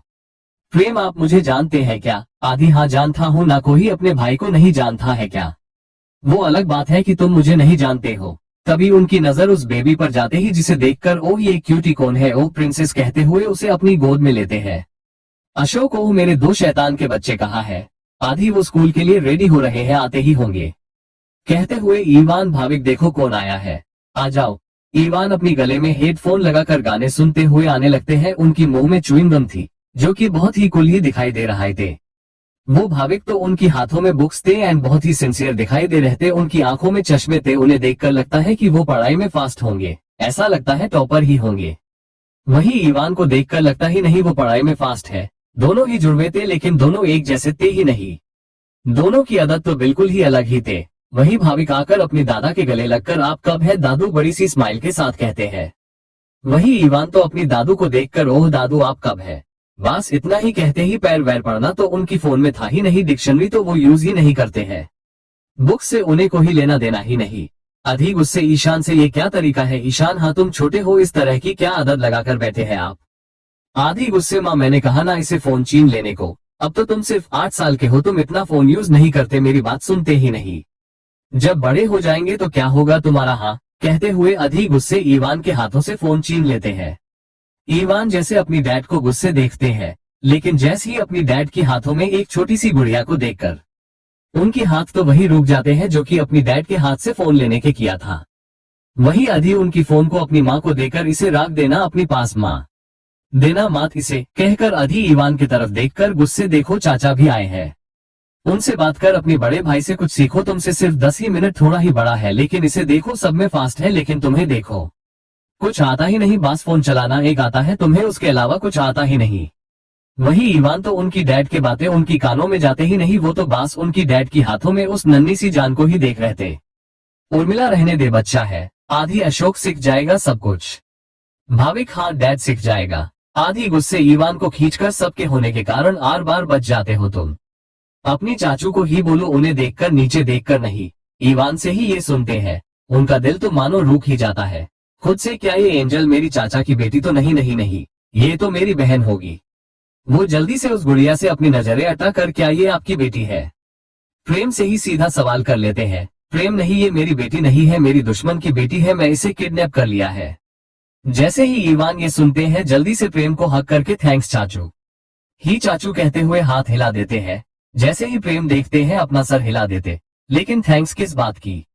आधी गुस्से हो गई ना, अब जाओ स्कूल लेट हो रहा है। भाविक जाने लगते हैं कि लेकिन इवान तो वही खड़े होकर अपनी डैड के हाथों में गुड़िया को देखकर, ये यही रहेगी ना दादी, तभी मैं स्कूल जाऊंगा अच्छे बच्चे की तरह, वरना मैं पहले ही बोल देता हूँ, अगर ये लड़की यहाँ से गई तो देख लेना, मैं स्कूल जाऊंगा नहीं बैड बॉय बन जाऊंगा। अपने मुंह में चुगन चबाते हुए प्रेम के साइड में स्टाइल से बैठ जाते हैं, जैसे उन्हें अपनी डैड की कोई डर ही नहीं थी। वही अधि गुस्से, ये क्या जिद है, अब तुझे ये लड़की क्यों चाहिए, और पहले बार ये लड़की नहीं बच्ची है। इवान, वही कभी ना कभी तो बड़े होगी ना, ये हमेशा में कहते कहते रोक कर यही होगी, तो तब मैं स्कूल जाऊंगा, वरना आपको मेरे बारे में पता है, इस बार घर छोड़कर जाऊंगा तो इस बेबी के साथ ही भाग जाऊंगा, देख लेना। आधी को अपनी बेटे के बातों से बहुत ही गुस्सा आने लगता है। प्रेम तो मजे से उन दोनों को ही देखने लगते हैं। इवान उन्हें खुद की तरह ही दिखाई देते हैं। वही अधि जैसे ही अपनी बेटों से अपनी चाचू को ही बोलने को कहते ही, भाविक तो अच्छे बच्चे की तरह प्रेम को देखकर ही बोलते हैं, लेकिन इवान तो फोन में ही देखते हुए ही बोल देते हैं। ये देखकर अधि गुस्से इवान की तरफ गुस्सा घूरकर, ये फोन इतना क्यों देखते हो माँ, आपने इसकी फोन लिया क्यों नहीं? 8 साल का ही अभी से ही इतना फोन यूज कर रहा है, ये बड़ा होगा तो तब क्या होगा इसका? कहते हुए इवान की हाथ से फोन लेकर गुस्से अपनी माँ को देकर, इसे रख दीजिए, इसे मात देना। जैसे ही इवान अपनी डैड को गुस्से देखकर, वो भी गुस्से कुछ बोलने के लिए अपनी नजरें उठाकर अपनी डैड को देखते हैं। उनकी नजरें तो अपनी डैड की हाथों में नन्ही सी गुड़िया को देखकर, उनकी हाथ जो अपनी फोन लेने के लिए उठ चुके थे वो तो हवा में ही रुक जाते हैं। आधी गुस्से, अपनी बड़े भाई से कुछ सीखो, देखो जरा वो तुमसे सिर्फ 10 मिनट ही बड़ा है, लेकिन सब भी फर्स्ट आता है, लेकिन तुम तो फोन चलाने के अलावा कुछ आता ही नहीं। इवान को तो अपनी डैड की बातें कान में जाती ही नहीं। वही अधि, देखो चाचू आए हैं, उन्हें देखकर ही बोलो, न कि नीचे देखकर बोलो, उन्हें देखकर। जैसे ही इवान ये सुनते हैं, उनकी तो पता नहीं जान अटक ही जाती है खुद से ही, क्या ये मेरी चाचा है तो ये मेरी बहन नहीं, नहीं ये एंजल मेरी बहन नहीं होगी। प्रेम की तरफ देखकर, क्या ये आपकी बेटी है? प्रेम, नहीं ये मेरी बेटी नहीं, मैंने इसे किडनैप किया है मेरी फायदे के लिए। जैसे ही इवान ये सुनते हैं, वो तो खुश होकर जल्दी से प्रेम को हक कर लेते हैं। थैंक यू चाचू। प्रेम हैरान होकर, थैंक्स किस लिया? इवान उस गुड़िया को देखकर, बस ऐसे ही। वही आधी बात कर लिया है, स्कूल के लिए लेट हो रहा है, अब जाओ। भाविक जाने लगते हैं कि इवान दादी ये यही रहेगी ना, तभी मैं स्कूल जाऊंगा अच्छे बच्चे की तरह, वरना बैड बॉय बन जाऊंगा। कहते हुए प्रेम के पास बैठकर चुगन चबाते हुए अपनी डैड से बिना डरे बातें करने लगते हैं। प्रेम तो उन्हें मजे से ही देखने लगते हैं, उन्हें इवान खुद को तरह दिखाई देते हैं। वही अधि को तो गुस्सा ही आने लगता है अपनी बेटे की हरकतों से। वही इवान, बोल दीजिए मैं स्कूल जाकर आऊंगा तो ये बेबी मुझे यहाँ दिखाई देना चाहिए। अशोक जी इवान के पास जाकर, हाँ क्यों नहीं, आज से ये भी यहाँ रहेगी और तुम्हारे चाचू भी यही रहेंगे। प्रेम जैसे ही ये सुनते हैं, हैरान होकर देखने लगते हैं। प्रेम, ये आप कैसी बातें कर रहे, मैं यहाँ कैसे? उर्मिला, क्यों, ये घर भी तो तुम्हारा ही है, एंड तुम्हारे डैड ने नहीं कहा तो मैं खुद ही तुमसे कहते, वरना ये जो शैतान को देख रहे हो ना, उसके लिए भी मैं तुम्हें और ये बेबी को रोक लेती, वरना ये जो बोल रहा है ना वो करके रहता। इस बेबी को लेकर भाग भी सकता है, इसलिए तुम्हें यही रहना होगा। आधी, हाँ यही रहे जाओ तुम। प्रेम टिक है कहते हैं। वही अधि ये सुनकर इवान से, सुन लिया तुमने, अब जाओ स्कूल, ये यही रहेगी, अब जाओ। ईवान ठीक है कहते हुए वहां से उस गुड़िया को एक नजर देखकर वहां से भाविक के साथ चले जाते हैं। वहीं दूसरी तरफ टाउनशिप में वही सब काम करने लगते हैं कि अनन्या जैसे ही आकार एक पेन को अपनी मुंह में रखकर आकर लैपटॉप बुक को लेकर एक काफी कप लेकर आकार इमरान के साइड में बैठ जाती है। ये देखकर इमरान जल्दी से वहां से कुछ काम का बहाना लेकर वहां से चले जाते हैं। अनन्या को थोड़ा अजीब लगता है लेकिन वो कुछ नहीं कहती है, अपनी काम करने लगती है। वही महेश आकर अनन्या के साइड में बैठ जाते हैं, उसे हंसते हुए बात करने लगते हैं। वही इमरान अनन्या से दूर जाकर बैठे थे लेकिन उनकी नजर तो बार बार काम के बीच में अनन्या को देखने लगता है।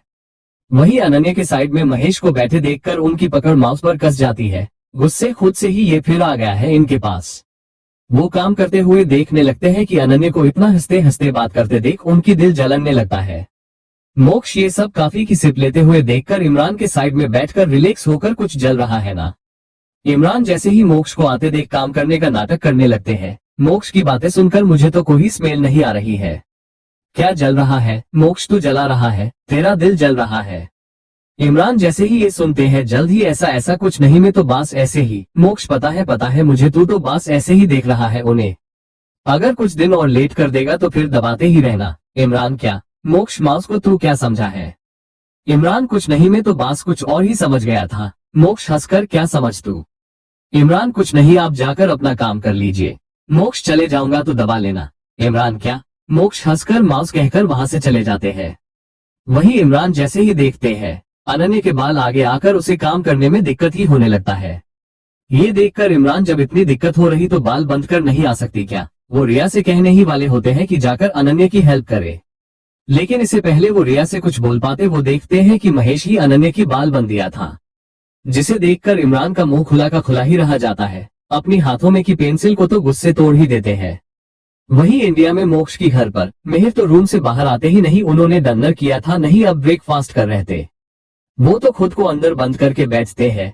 ये देखकर धन्य खुद ही उनके पास चले जाती है। उनसे कहती कि अगर वो डोर नहीं खोलेंगे तो वो उनके भाई को यहाँ बुला लेगी, बाद में तो तुम्हें पता ही होगा वो खुद डोर को खोलकर अंदर आ जाएंगे। जिसे सुनते ही मेहर जल्दी से डोर खोल देते हैं। धन्य जैसे ही अंदर जाती है मेहर बाहर बालकनी में बैठे होते हैं कि धन्य भी उनके पास जाकर बैठ जाती है। खा क्यों नहीं रहे हैं आप? मेहर धन्य की बात सुनकर आपको मैं अब याद आया हूँ क्या? जाइए ना आपने नए देवर के पास, उसे पूछ लेना कि वो खाया है क्या नहीं। जहां तक मुझे पता है आप तो उसे खिलाकर ही आए होंगे ना। धन्य ऐसा नहीं, किसी ने कुछ खाया ही नहीं, जब तक आप नहीं खा लेते कोई खा कैसे सकता है? इसकी जवाब में मेहर तो कल रात किसने खाया है एंड आप रात में उसके पास गए क्यों? मैंने सब देखा है ऊपर से। धन्य एक छोटी स्माइल के साथ ओह आपने वो देखा है, लेकिन आपने ऋतु की दर्द को नहीं देखा है। आपको बस एक दिन अपनी फैमिली की तरफ से प्यार एंड केयर नहीं मिला तो आप गुस्सा होकर खाना बंद कर दिया है। यही ऋतु के साथ तो पूरी जिंदगी होते आ रहा है। आपको एक दिन प्यार ना मिलने पर आपका ये हाल हो गया है। ऋतु तो 20 साल से ही ये सब देखते आ रहे हैं, वो कितने तकलीफ में होंगे। तुम्हें अपनी माँ डैड ने अपनी फैमिली के पास छोड़ कर गए हैं, लेकिन उसे तो तुम्हारे डैड ने अकेले ही छोड़ दिया है। 20 सालों से सबके होते हुए भी वो एक अनाथ आश्रम में रह रहा है। वो कितना दर्द में होगा तुम सोच भी नहीं सकते। जब तुम्हें तुम्हारी डैड और मॉम ने छोड़कर गए थे तुम्हें संभालने के लिए यहाँ पूरी फैमिली थी, लेकिन ऋतु तो बेचारा अकेला था। इतनी छोटी उम्र में ही वो खुद को संभालना सीखा लिया है। बस वो तो इतने साल अपनी दोस्तों की मदद से जिंदा था। तुम्हें पता नहीं, मैं ही अकेले आनंद रहना बहुत मुश्किल होता है।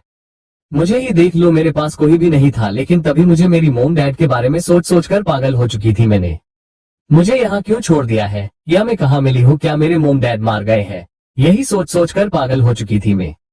लेकिन ऋतु के पास उसकी मॉम डैड तो उनकी मर्जी जाने बिना ही उन्हें छोड़ दिया है, तो सोच लेना वो कितना सोचेगा उसे क्यों छोड़कर चले गए ये लोग। क्या उसने कोई गलती कर दी जो वो किसी को नहीं चाहिए? मेहर जैसे ही ये सुनते हैं क्या हुआ उसके साथ भाभी धन्य उन्हें सब बताने लगती है कि ऋतु के साथ हुआ क्या था। जो सब सुनकर तो ऋतु के लिए मेहर को बुरा फील होता है। उसके पास तो पूरी फैमिली थी, लेकिन ऋतु तो ये सब अकेले सहा रहता। यही सोचकर मेहर जल्दी से रूम से बाहर निकल जाते हैं। धन्य एक छोटी स्माइल कर देती है। वही मेहर जैसे ही बाहर निकलते हैं सब खुश थे। वही सब उसे खाने के लिए कहते हैं, लेकिन मेहर अभी आता हूँ कहते हुए बाहर चले जाते हैं। सिमी जी मेहर को आवाज लगाते रहा जाती है कि धन्य पीछे से आकर उसे जाने दीजिए, माँ अपनी भाई से मिलने जा रहा है। जिसे सुनकर सब खुश हो जाते हैं। वही मेहर जैसे गार्डन में जाते हैं वो देखते हैं कि ऋतु तो नीचे पेड़ के पास बैठकर बहुत कुछ सोच रहे थे। मिहिर जैसे ही ये देखते हैं वो तो सीधा जाकर उनके पास नीचे बैठ जाते हैं। ऋतु को तो ख्याल होता ही नहीं कि क्या हुआ है, उनके बाजू में कौन आकर बैठा है उन्हें पता ही नहीं चलता है। मिहिर, तुमने खाना नहीं खाया है क्या, यहाँ आकर बैठे हो? जिसकी बात से तब जाकर ऋतु होश में आकर जैसे ही मिहिर को देखते हैं, जल्दी से भाई आप यहाँ। मिहिर, मैंने पूछा तुमने खाना नहीं खाया क्या? ऋतु, नहीं, आपने भी तो नहीं खाया ना। मिहिर, अगर मैं नहीं खाऊंगा तो तुम नहीं खाओगे क्या? ऋतु, मेरे कारण आप गुस्सा है ना, मेरे कारण ही आपने खाना नहीं खाया है ना। अगर मैं यहाँ नहीं आता तो सब ठीक होता ना, तो मैं इसलिए खाया ही नहीं। मिहिर, क्या पूरी जिंदगी ऐसे ही रहेगा क्या? ऋतु, पूरी जिंदगी नहीं रह सकता, लेकिन जब तक इस घर में हूँ तब तक तो रहूंगा। जिसकी जवाब में मिहिर, तो तुझे पूरी जिंदगी मेरी खाने के बाद ही खाना होगा फिर। जैसे ही ऋतु ये सुनते हैं हैरान होकर मिहिर को देखने लगते हैं। मिहिर, ऐसे क्या देख रहा है, मन गया है मैं, तू रह सकता है यहाँ। जैसे ही ऋतु ये सुनते हैं वो तो खुशी से मिहिर को हक कर लेते हैं। एक धाम की इस हक से मिहिर तो ऋतु के साथ नीचे ही गिर जाते हैं। मिहिर, छिड़कर उठ उठ, मेरे ऊपर से उठ। ऋतु मिहिर के गल पर किस करके थैंक यू भाई। मिहिर छिड़कर ऋतु को धक्का देकर, ये सब मुझसे नहीं चलेगा मेरी गल, कहते कहते रुक जाते हैं। वही ऋतु, पता है पूरी बात भी बोल दीजिए, आपकी गर्लफ्रेंड है। आप माने कैसे? मिहिर, ऐसे ही भाभी ने मुझे तेरे बारे में सब बता दिया है। मैंने सोचा है कि तुम और डैड खुश है, तुम सब एक फैमिली की तरह हो। बस मुझे ही डैड ने छोड़ दिया है, लेकिन भाभी ने मुझे सब बता दिया है कि तुम्हारे साथ क्या क्या हुआ है। तुम तो मुझसे भी ज्यादा अकेले थे, मेरे पास पूरी फैमिली थी मुझे संभालने, लेकिन तुमने तो खुद को संभाल लिया है। बस इतना सुनते ही मुझे रहा नहीं गया है। आज से तुम यही रहोगे इस घर के एक और बेटा बनकर, मेरी भाई बनकर। देख लेना, जिस प्यार के लिए तुम इतना तरसे हो वो पूरी फैमिली तुम देगी। माँ तुम्हें अपनी माँ याद आने ही नहीं देगी। ऋतु की आंखों में आंसू थे, वो मिहिर को हक करके थैंक्स मुझे अपनाने के लिए, और आप मुझे बड़े भाई वाला प्यार देंगे ना। मिहिर, हम ऋतु अपना भाई ही मानेंगे ना। मिहिर, हम अब छोड़, मुझे भूख लग रहा है। तुमने रात में खाया है, लेकिन मेरी कल सुबह में खाया है, मुझे खाने के लिए जाना है। छोड़, कहते हुए ऋतु से अलग होकर खड़े हो जाते हैं। ऋतु के लिए हाथ आगे बढ़ा देते हैं। ऋतु अपनी भाई के हाथ की तरफ देखकर उन्हें हाथ देते ही मिहिर उन्हें ऊपर खींच लेते हैं। ऋतु खड़े होकर उन्हें एक बार हक कर लेते हैं। मिहिर चीढ़कर, और कितना हक करेगा, छोड़ यार, पूरी जिंदगी का प्यार आज ही देगा क्या मुझे? ऋतु, अगर ऐसा होता तो आप संभाल नहीं पाएंगे, देख लेना मेरे अंदर इतना प्यार भरा है। मिहिर, मुझ पर नहीं, अपनी गर्लफ्रेंड पर लुटा लेना ये प्यार। जैसे ही ऋतु ये सुनते हैं उनकी फेस थोड़ा अजीब ही हो जाता है, लेकिन खुद को जल्दी से टिक कर लेते हैं। वो दोनों भाई ही अंदर आने लगते हैं कि सिमी जी वेट, वही रुको, वही पीछे पीछे जाओ। मिहिर, लेकिन क्यों माँ? मिहिर को देखकर सिमी आंखें दिखाकर जाओ पीछे कहते ही वो दोनों ही चौखट के दूसरे साइड खड़े होते ही सिमी जी अपनी हेल्पर की हाथ से आरती की तल लेकर उनकी आरती करने लगती है कि मिहिर छिड़कर, अब ये क्यों? ऋतु बड़ी सी स्माइल के साथ, मुझे करवानी है। आप कर लेना माँ, मेरी आरती किसी ने की ही नहीं। सब जैसे ही ये सुनते हैं उन्हें ऋतु के लिए बहुत ही बुरा लगता है। सिमी जी, इसलिए मैं कर रही हूँ मेरे बच्चे की आरती। आज मेरे दो बच्चे एक साथ अपनी जानवें भूल कर आ रहे हैं। ऋतु, मेरा एक और बेटा अपना वनवास खत्म करके घर आ रहा है, तो आरती तो बनती है ना। मिहिर, तो इसकी करो ना, मेरी क्यों? मिहिर जैस खड़े होकर ऋतु के लिए हाथ आगे करते हैं। ऋतु एक नजर अपने भाई उनकी हाथ की तरफ देखकर उन्हें हाथ देते हैं। मिहिर उन्हें एक धाम से ऊपर खींच लेते हैं। ऋतु अपनी भाई को हक कर लेते हैं, गल पर किस कर देते हैं। ये देखकर मिहिर चीढ़कर, ये क्या कर रहा है, तो दूर हो जा, पूरी जिंदगी बार का प्यार आज ही लुटा देगा क्या? हाँ, दूर हो। ऋतु, सोच लीजिए भाई, मेरे प्यार 20 साल का प्यार है, आप संभाल नहीं पाएंगे। मिहिर, तो रहने दे, तू अपनी गर्लफ्रेंड पर लुटा लेना पूरा प्यार। जैसे ही ऋतु ये सुनते हैं उनकी शक्ल थोड़ा अजीब हो जाता है, लेकिन कुछ नहीं कहते हैं। दोनों भाई वहां से चले जाते हैं। जैसे ही वहां से घर के अंदर जाने लगते हैं को सिमी जी वेट, वही रुको, अंदर मत आना, पीछे पीछे जाओ पीछे। मिहिर छिड़कर, लेकिन क्यों माँ? सिमी जी अपनी आंखें दिखाकर, जितना कहा है उतना करो। कहते ही ना चाहते हुए भी दोनों दो चौखट के दूसरे साइड खड़े हो जाते हैं। सिमी जी अपनी हेल्पर से आरती की तल मांगा कर उनकी आरती करने लगती है कि मिहिर फिर से छिड़कर, अब ये क्यों माँ? मुझे नहीं करनी है। ऋतु, लेकिन मुझे करनी है, मेरी आरती किसी ने नहीं की माँ। जैसे ही सब सुनते हैं सबको उसके लिए बहुत ही बुरा लगने लगता है। वही मिहिर, तो फिर इसकी करिए, मेरी क्यों कर रहे हैं? सिमी जी, कितना बोलता है तू, आज मेरे दो बेटे आप सारे जागरे भूलकर नए शुरुआत कर रहे, तो मैं तो आरती करूंगी ना। मेरा एक और बेटा अपनी वनवास पूरा करके जो आया है घर, तो तुम चुप हो जाओ। कहते हुए कहते ही दोनों ही चुप हो जाते हैं। मिहिर तो नॉर्मल ही थे, लेकिन ऋतु के फेस पर बड़ी सी स्माइल थी। वही सिमी जी जैसे ही मिहिर को तिलक लगाते ही मिहिर अपनी सर पर हाथ रखते हैं। जैसे ही सिमी जी ऋतु को तिलक लगाने लगती है कि ऋतु भी अपने सर को एक हाथ से पीछे से पकड़ लेते हैं। ये देखकर सिमी जी एक छोटी स्माइल के साथ चलो अब अंदर आओ कहते हैं। दोनों ही अंदर चले जाते हैं, खाने के लिए बैठ जाते हैं। मिहिर जल्दी जल्दी लगाओ भाभी भूख लग रही है। धन्य टिक है बैठ जाओ। वो सब खाने लगते हैं कि ऋतु दादू कहाँ है। पद्मिनी जी वो अभी गुस्सा ही है, अपनी रूम में खा रहे हैं, नीचे नहीं आएंगे कुछ दिन खाने। ऋतु में जाओ क्या उन्हें लेने, मिहिर नहीं रहने दे, वो तुझसे नहीं अपनी बेटे से गुस्सा है, तो जाकर भी कोई फायदा नहीं होगा तेरा, छुप छाप खा ले। ऋतु तो अपनी भाई के कहने पर चुप चाप खा लेते हैं। वही वो सब जैसे ही खाना खत्म करते हैं कि धन्य क्या करना है फिर, आज का प्लान क्या है। जैसे ही वर्षी ये सुनती है चलो घूमने चलते हैं, मूवी देखते हैं, जिसके लिए सब मन जाते हैं। ऋतु तो बहुत ही खुशी हो जाते हैं, पहली बार जो अपनी फैमिली के साथ बाहर जो जा रहे थे। धन्य वर्षी तो रेडी होकर नीचे अपनी बॉयज का वेट करने लगते हैं कि जय मिहिर ऋतु जैसे ही रेडी होकर आते हैं, धन्य वर्षी जैसे ही उन्हें देखती है तो बस देखते ही रह जाती है, क्योंकि वो तीनों ही बहुत हैंडसम दिखाई दे रहे थे। धन्य ओहो आज तो बहुत सारे लड़कियों के दिल तो टूटने वाले हैं, तीन हैंडसम लड़के हमारे साथ होंगे तो उनका दिल तो टूटेगा ही। ऋतु आप भी तो कुछ ज्यादा ही सुंदर नहीं लग रहे हैं, हजारों लड़कों के दिल टूटने वाला है आज, कुछ ज्यादा ही हॉट दिख रहे हैं आप। मिहिर ये बात जरा मोक्ष भाई के सामने कहना।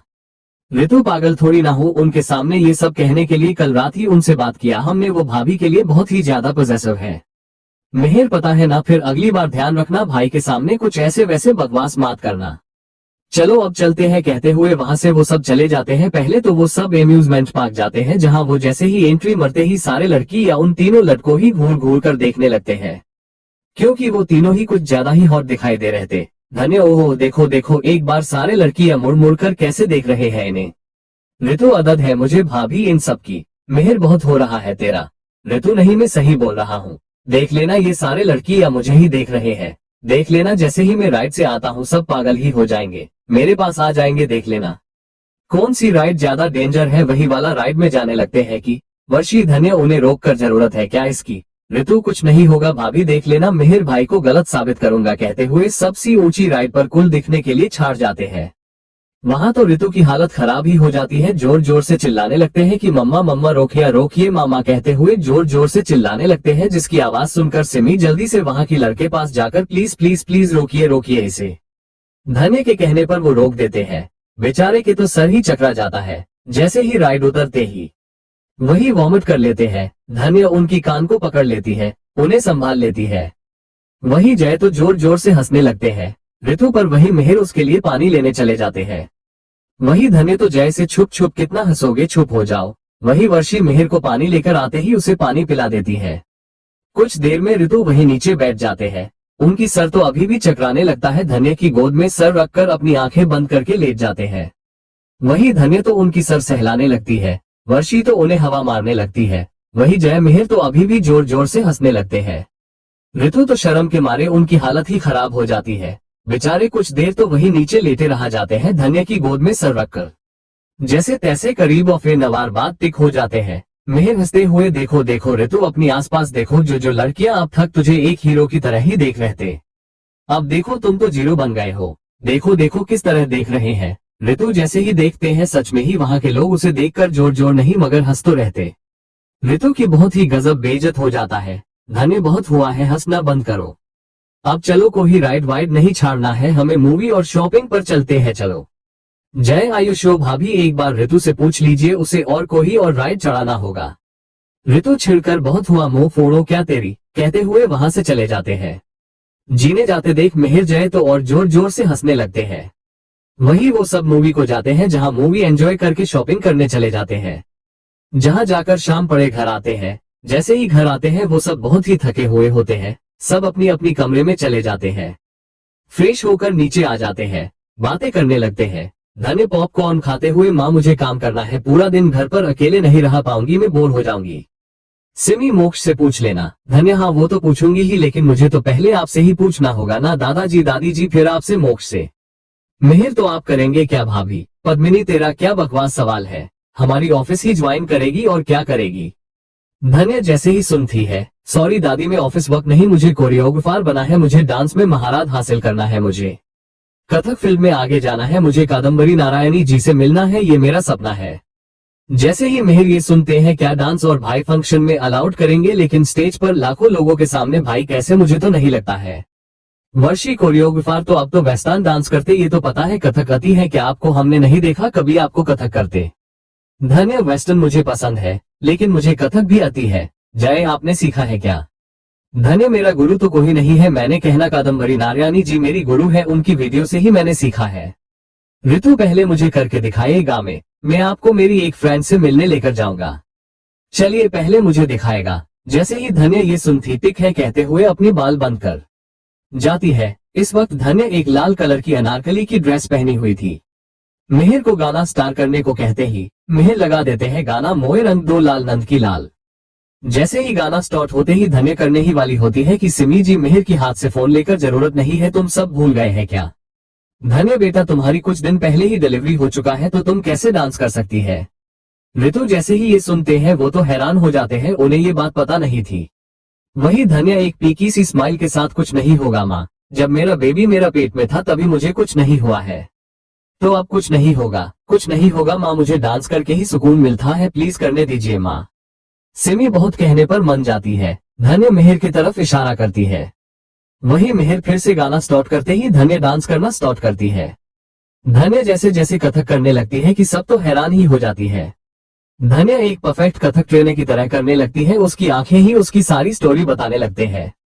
उसकी वही आंखें पूरे गोल गोल घूमते हुए क्या कमाल की भाव के साथ डांस करने लगती है। उसकी हाथों की आर की मुद्रा एक धाम परफेक्ट थी देखने वालों के लिए, जिसे देखकर सब तो उसे बास देखते ही रह जाते हैं। धन्य की जैसे ही डांस पूरा होते ही सब तो जोर जोर से थलियां मारने लगते हैं। जैसे ही धन्य के फेस पर बड़ी सी स्माइल थी, कैसे किया मैंने बोलो, ऋतु की तरफ देखने लगती है। ऋतु कमल का किया है भाभी, कमल का किया है आपने। जय आप झूठ बोल रहे हैं ना, आपने सीखा है ना कथक? धन्य मैंने कहा ना, वीडियो में देखकर ही सीखा है हमने। सिमी जी ओह मेरा बच्चा कितना अच्छा डांस करती है। पिया आगे आकार, आज सच में तुम एक अच्छी डांसर है हो सच में। धन्य बास एक स्माइल कर देती है। जय लेकिन आपने ये कैसे कर लिया है? धन्य ऐसे ही मेहर लगता है आपकी खून में ही है डांस भाभी, तभी तो आप आ रहे, एक डांस मूव चाहिए, वो क्लासिकल हो या वेस्टर्न हो सब इतना इजी से कर लेते हैं। धन्य बहुत हुआ, चलो इतना भी नहीं है, बहुत सारे गलतियां हैं इसमें, मुझे एक गुरु चाहिए ताकि मेरी गलती या मुझे बता सके, मुझे और सीखना है, मुझे वो क्लास से भी लेना है। मैं तो डांस कर लिया है ऋतु, तुम मुझे अपनी दोस्त के पास लेकर जाना है, याद है ना? ऋतु याद है भाभी, आपको लेकर ही जाऊंगा, कल देख लेना, तैयार हो जाओ। धन्य कल ये कुछ ज्यादा ही जल्दी नहीं होगा, मुझे तुम्हारी भाई से पूछना है, मुझे और कथक की क्लासेस लेना है, एक अच्छी एकेडमी जाना है। ऋतु सब हो जाएगा, मैं हूं ना, एंड आप भाई से आज रात ही बात कर लीजिए, कल सुबह जाते हैं हम, आपने अभी ही इतना लेट कर चुके हैं अपनी टैलेंट को अंदर दबाकर, आप अब तक आसमान छू लेते हैं। धन्य अपनी देवर के मुंह से अपने लिए इतना तारीफ सुनकर बास बहुत हुआ है, इतनी तारीफ भी मत करो मेरी। जय आप तारीफ करने लायक है भाभी। धन्य आप लोग बंद नहीं करेंगे, अपनी बकवास में ही चले जाती हूँ। ऋतु धन्य की हाथ पकड़कर नहीं रहने दीजिए, हम नहीं करेंगे तारीफ, चलिए चलिए बैठिए, ये कहते हुए उसे बिठा देते हैं। वहीं दूसरी तरफ अधि के घर पर जैसे ही शाम होते ईवान भाविक घर आते ही ईवान तो अपनी बैग को बॉल की तरह हवा में उछालकर दादी दादी वो एंजल कहाँ है, एंजल कहाँ है कहते हुए अपनी दादी के रूम में जैसे ही भाग कर जाते हैं कि वो देखते हैं कि उनकी एंजल तो बेड पर उनकी दादी के पास ही लेट कर थी, जिसे देखकर ईवान भाग कर जाते हैं उस छोटी सी गुड़िया को जैसे ही टच करने ही वाले होते हैं कि उर्मिला जी उनकी हाथों को पकड़ कर जाओ, जाकर पहले फ्रेश हो जाओ, अपनी हाथ वाथ साफ करो, फ्रेश होकर आओ, जेम्स होंगे हाथ पर जाओ। कहते ही उर्मिला जी समझती है कि वो नहीं सुनेगा, लेकिन यहाँ तो उर्मिला जी ही शॉक होकर रह जाती है कि क्योंकि ईवान बिना कुछ कहे सीधा फ्रेश होने चले जाते हैं, जिसे देखकर उर्मिला जी हैरान ही हो जाती है। ईवान तो वहां से चले जाते हैं अपने रूम में, जाकर फ्रेश होकर जल्दी से दादी के रूम में चले जाते हैं। जैसे ही उर्मिला ईवान को आते देखकर, तुम देख लेना, इसे भूख लग रही होगी, मैं दूध लेकर आती हूँ, अगर रोने लगी तो ये खिलौना दिखा देना।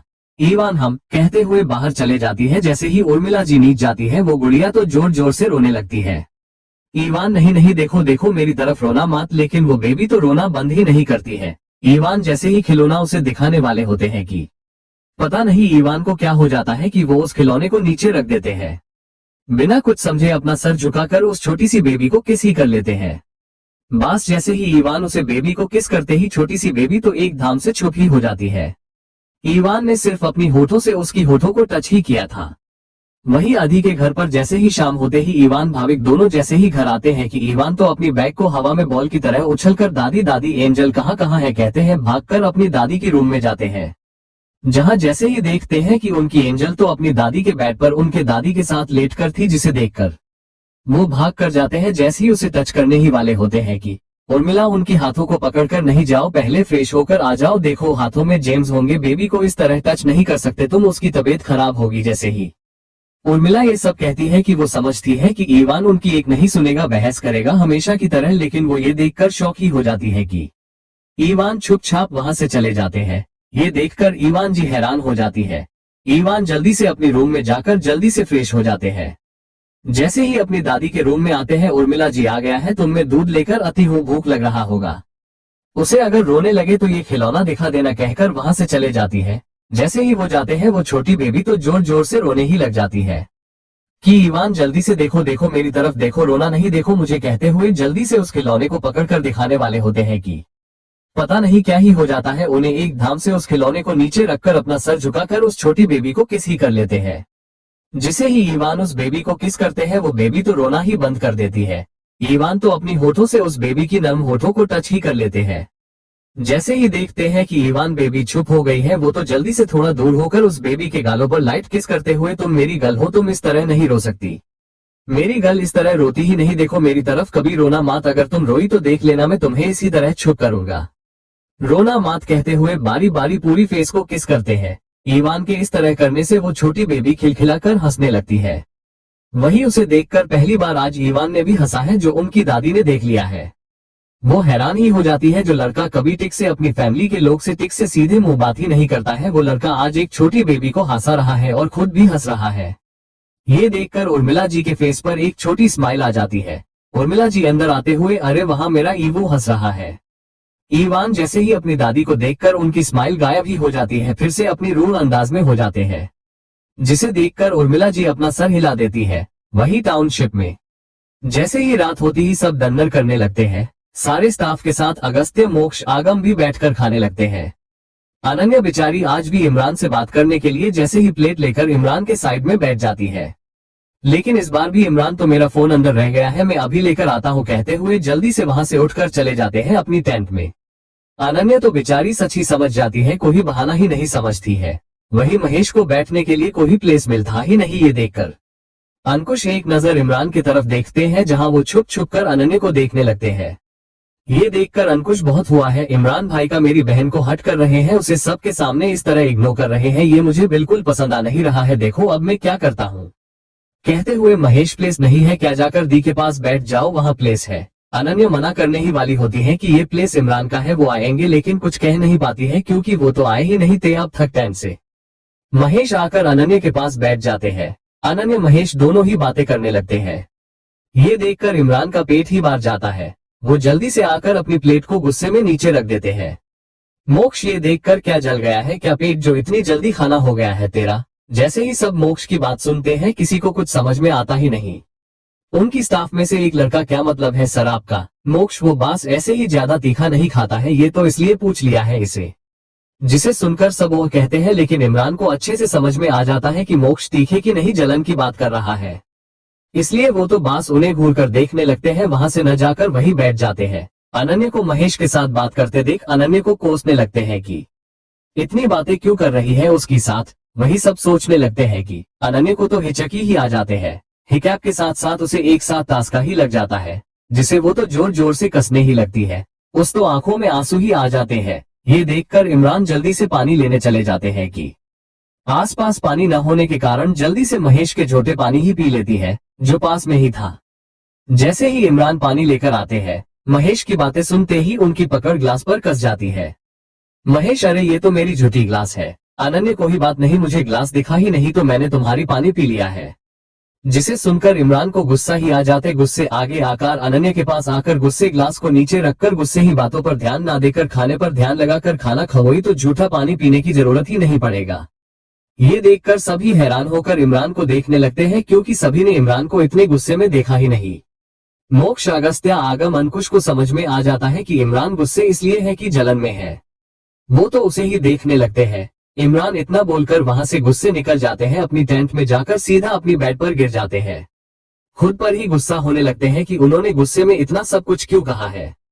वही सब सोच सोच कर वो ऐसे ही सो जाते हैं। रिया आकर जैसे ही देखती है उसके भाई तो सो चुका है, ये देखकर वो तो खुश ही हो जाती है कि उसे अब अंकुश के पास जाने में ज्यादा देर तक वेट करने का जरूरत ही नहीं थी। लेकिन उसे याद आ जाता है कि उसका तो अंकुश के साथ झगड़ा हुआ है।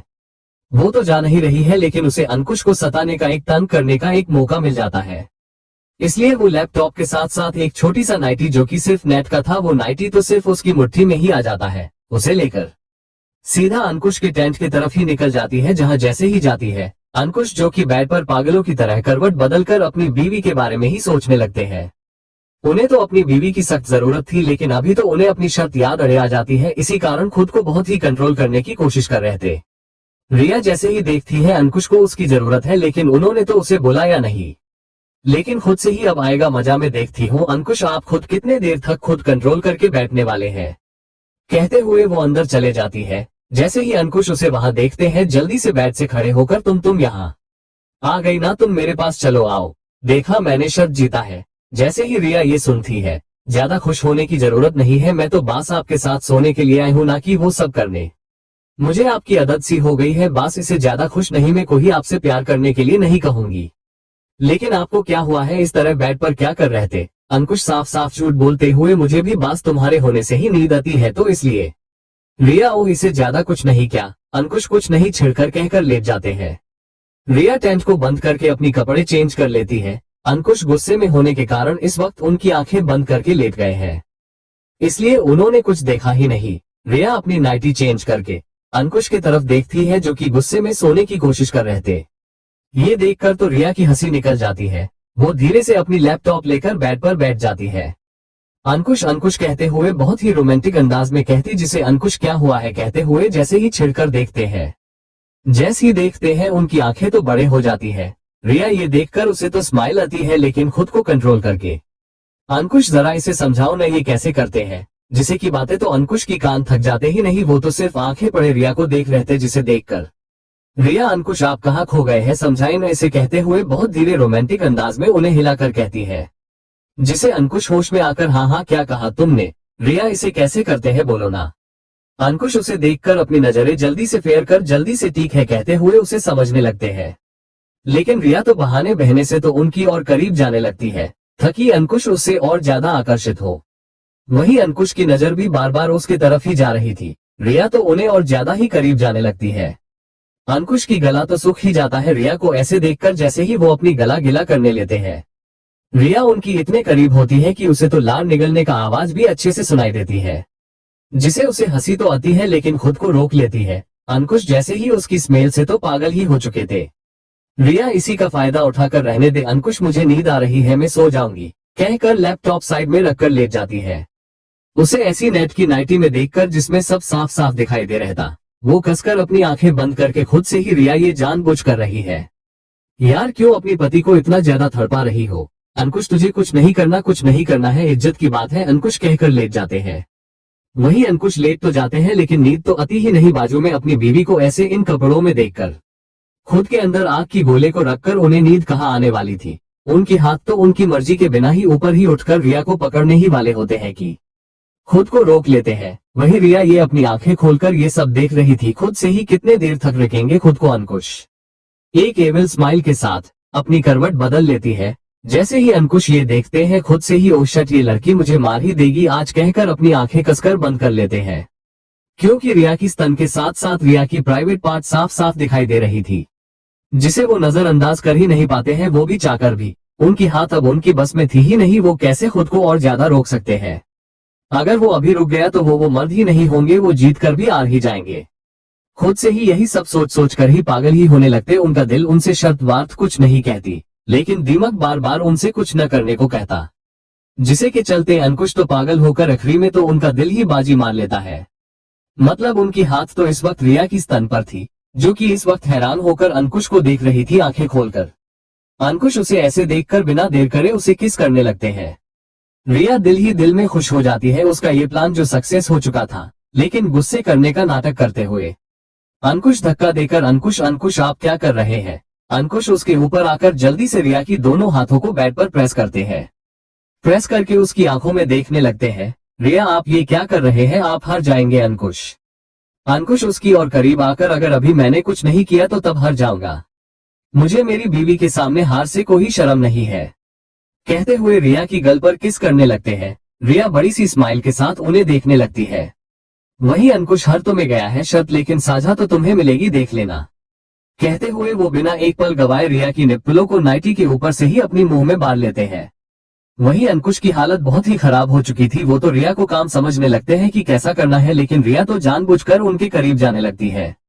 अंकुश की गला तो रिया को इन ना पहने वाले कपड़ों में देखकर उनका गला तो सूख ही जाता है। जैसे ही अंकुश अपनी लार से गला गिला करने लगते हैं कि रिया, जो कि उनके बहुत ही पास थी, उसकी कानों में गला गिला करने की आवाज आते ही उसके फेस पर एक एविल स्माइल आ जाती है।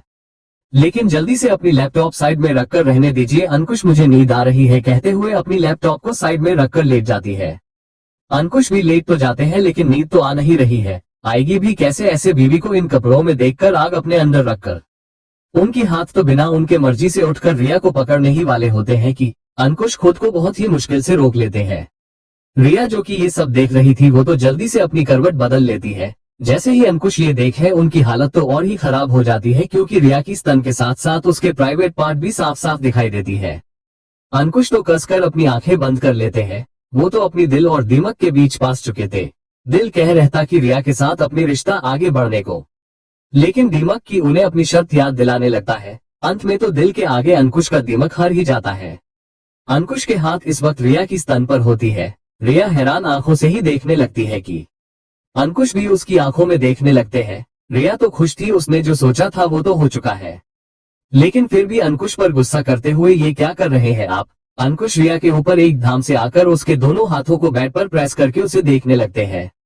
रिया, आप हार जाएंगे अंकुश। अंकुश, अगर अब मैं जीत भी गया तो तुमसे हार ही जाऊंगा। मुझे मेरी बीवी के सामने से हार से कोई शर्म नहीं है। हार तो मैं गया हूँ, लेकिन साझा तो तुम्हें मिलेगी। इतना कहते ही बिना देर करे रिया की स्तन की निप्पल को अपनी मुंह में बांध लेते हैं नाइटी के ऊपर से ही। रिया कसकर आंखें बंद कर लेती है अंकुश की इस हरकत से। वहीं अंकुश के हाथ तो रिया के हाथ को छोड़कर उनके हाथ धीरे धीरे उस नाइटी को निकलकर फेंक देते हैं। रिया तो अंकुश की कंधे से किस करते हुए अपनी हाथ से अंकुश की टी शर्ट निकालने लगती है। उसकी हाथ धीरे धीरे अंकुश के पैंट के अंदर चले जाते हैं। दोनों को ही एक दूसरे की बहुत जरूरत थी।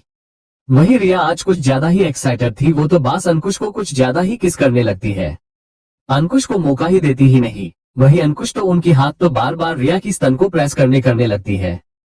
प्रेस करते करते उनकी हाथ तो धीरे धीरे नीचे चले जाते हैं। नीचे जैसे ही रिया को गीला देखकर ही अंकुश अपनी चेहरा उसमें रख लेते हैं। अपनी जिप से पूरा लिक करने लगते हैं। रिया तो सिहर ही जाती है, उसके रोंगटे थक खड़े हो जाते हैं। उसकी मुंह से धीरे से मगर आवाज ही निकल जाती है, हाँ हाँ अंकुश, धीरे धीरे से करिए अंकुश, हाँ मुझे पागल मत करिए अंकुश, मेरे अंदर आए जल्दी। लेकिन अंकुश तो उसकी नहीं सुनते हैं। अपनी मर्जी से करीब 1 घंटे तक सिर्फ फोरप्ले ही करने लगते हैं। रिया उनके प्यार के लिए तरसने लगती है। वहीं अंकुश तो बार बार ना जाने कहीं बार चूस चूस कर रिया की स्तन को लाल ही कर देते हैं। वहीं रिया तेज तेज सांसें लेते हुए अंकुश की बॉडी पर नाखून चूमने लगती है। वहीं अंकुश तो इसे कोई फर्क ही नहीं पड़ने वाला था। वो तो बास रिया के साथ अपनी क्वालिटी टाइम स्पेंड करने लगते हैं, जिसमें कि दोनों ही एक दूसरे के साथ खुश होते हैं। वहीं रिया से अब रहा ही नहीं जाता है। वो अंकुश के सीने को कोस करते हुए लिख करते, प्लीज प्यार करने दे मुझे, प्लीज मुझे प्यार करने दो, कहते हुए वो खुद अंकुश की हार्ड पाथ को अपने अंदर करने लगती है। अंकुश उसे बेड पर पुश करके एविल स्माइल के साथ, टिक है वेट में ही करता हूँ, कहते हुए वो रिया के अंदर एंटर करते हैं। फिर क्या था, दोनों की तेज तेज सांसें वहां सुनाई देती है। वहीं मोक्ष की टेंट में तो मोक्ष तो धन्य से बात करने लगते हैं। धन्य भी इतनी हिम्मत ही नहीं थी कि वो मोक्ष को अपनी काम करने की बात उन्हें समझाए। वो तो बास इधर उधर के बातें करती है, लेकिन आखिरी में अपनी बेबी के बारे में पूछती है, जिसकी खबर अभी थी ही नहीं। वहीं अगले दिन जैसे ही रिया को होश आते ही वो अंकुश को हग कर लेती है। अंकुश भी उसे अपनी बाहों में बांध लेते हैं।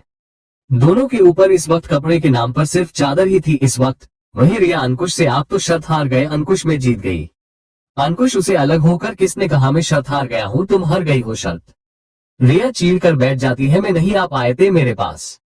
अंकुश बेड से खड़े होकर टावल लपेटकर, जी नहीं मैं नहीं, तुम हरी हो। पहले कौन आया था मेरी टेंट में इसे कपड़े लेकर? तुम्हें पता है मैं तुम्हें ऐसे कपड़ों में देखकर खुद को रोक नहीं पाऊंगा। इसलिए तुमने ऐसी कपड़े पहनकर आए हो, वरना तो तुम ऐसे कपड़े पहनती ही नहीं हो।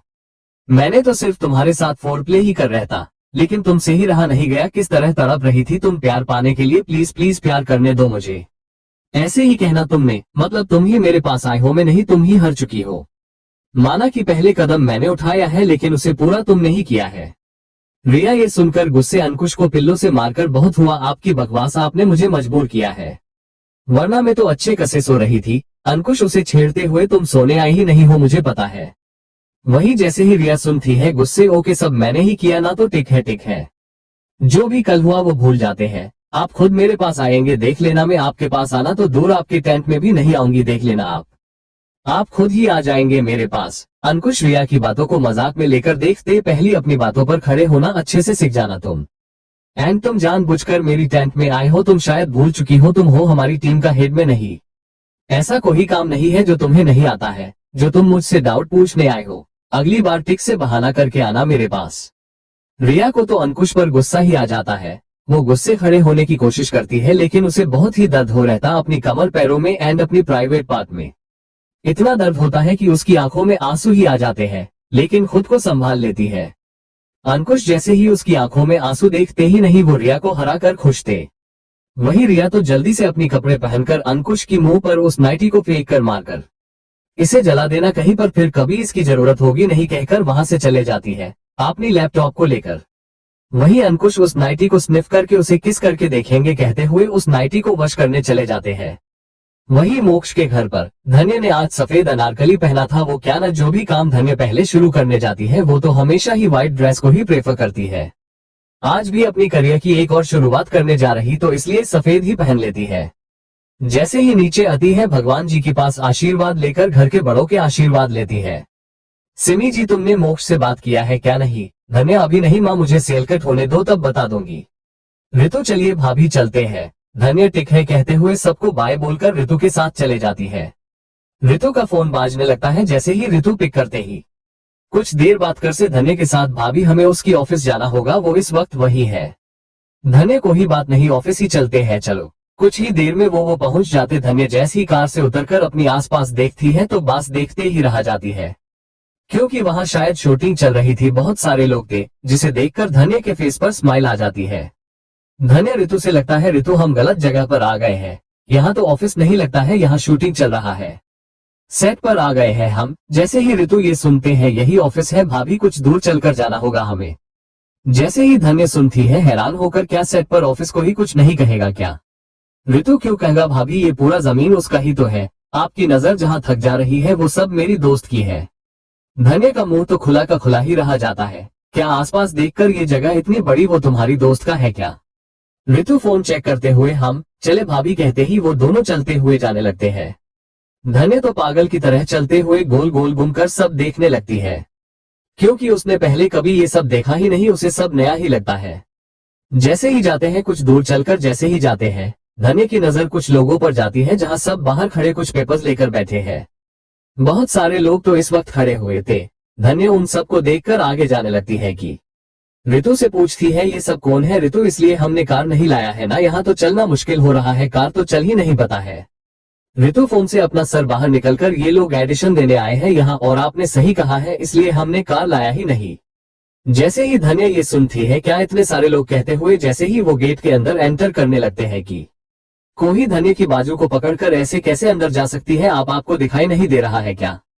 हम सब लाइन में हैं। तभी वहां एक लड़का आकर ऋतु से, आपको डायरेक्टर अंदर बुला रहे हैं, चलिए। जैसे ही वो लड़की जिसका नाम तेजू था वो जल्दी से धन्य की हाथ छोड़कर, सॉरी मुझे नहीं पता, आप डायरेक्टर को जानते हैं, सॉरी कहते हुए वहां से चले जाती है। धन्य उन सब की तरफ एक नजर देखकर अंदर अपनी कदम रखती है, लेकिन उसे बहुत ही अजीब लगता है, चलते चलते ही रुक जाती है। ऋतु क्या हुआ भाभी, चलिए ना। धन्य नहीं ऋतु ये तो गलत होगा, मुझे मेरी एबिलिटी से ये मौका मिलना चाहिए, ना कि तुम्हारे भाभी होने के कारण।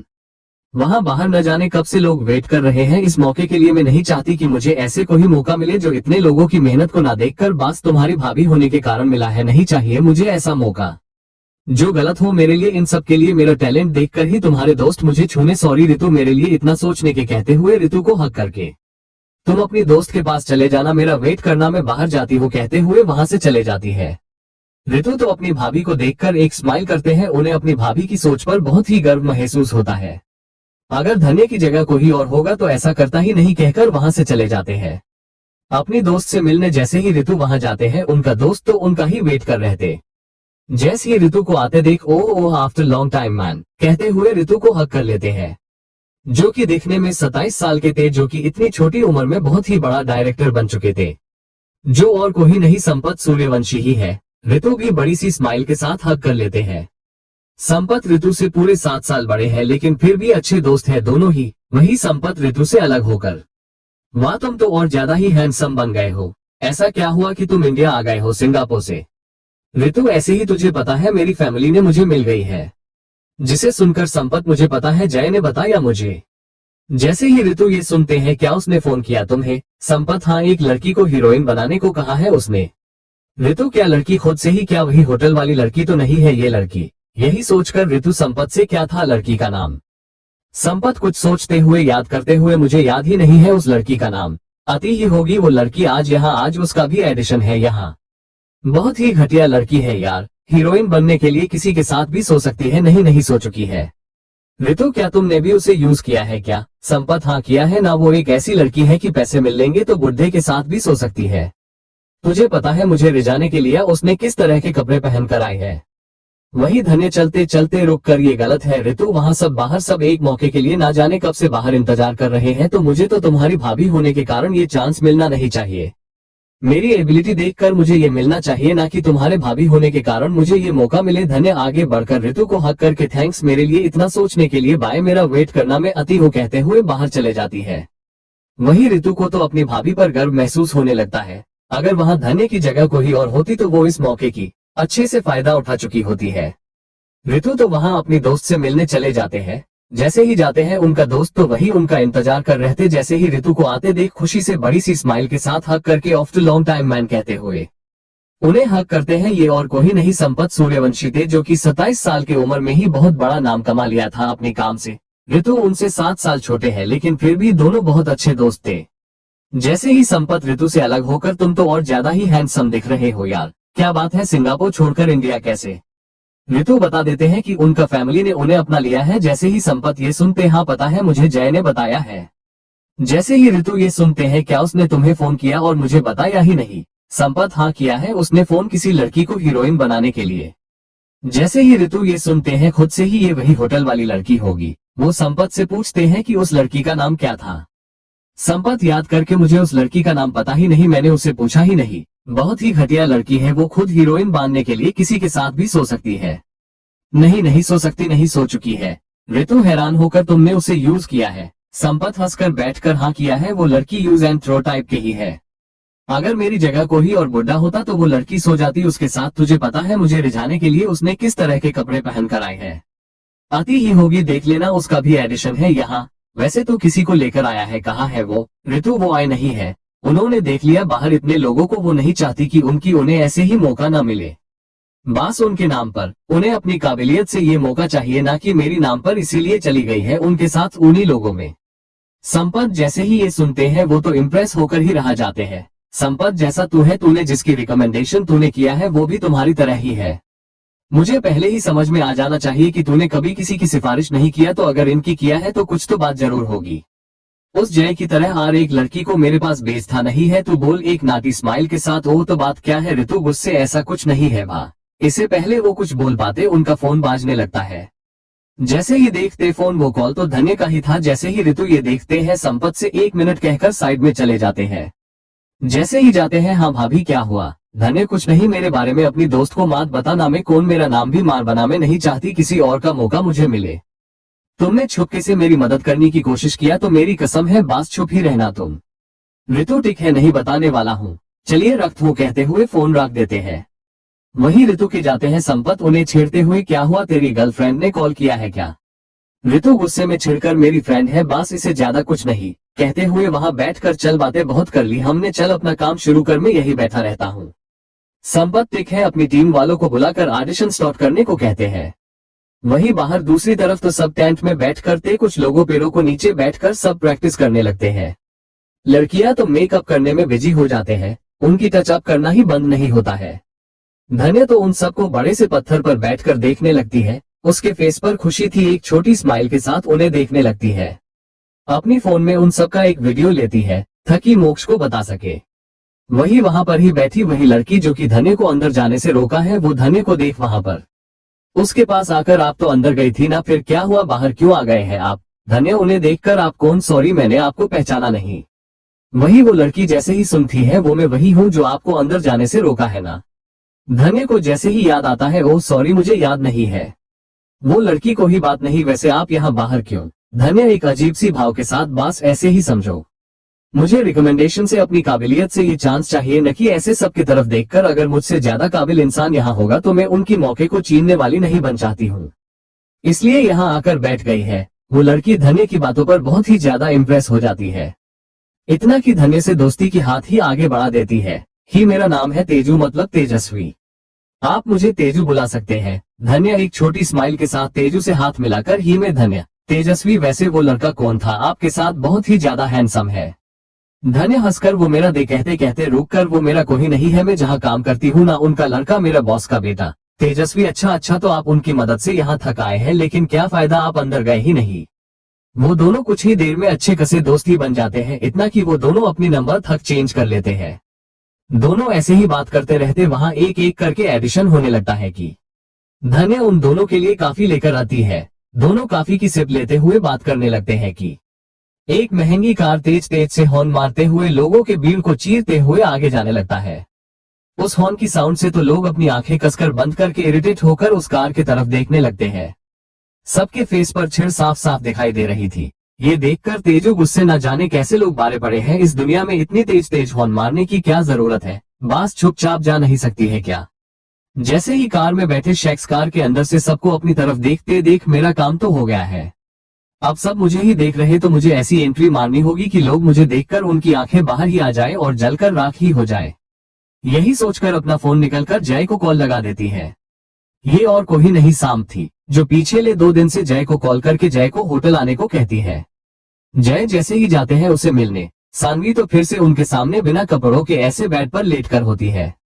उसे देखकर जय एक छोटी स्माइल के साथ, अब क्या चाहिए तुम्हें? हाँ सानवी, बस तुम्हारी कार चाहिए मुझे, जो कि दिसू एंट्री मारने काम आ जाएगा मुझे।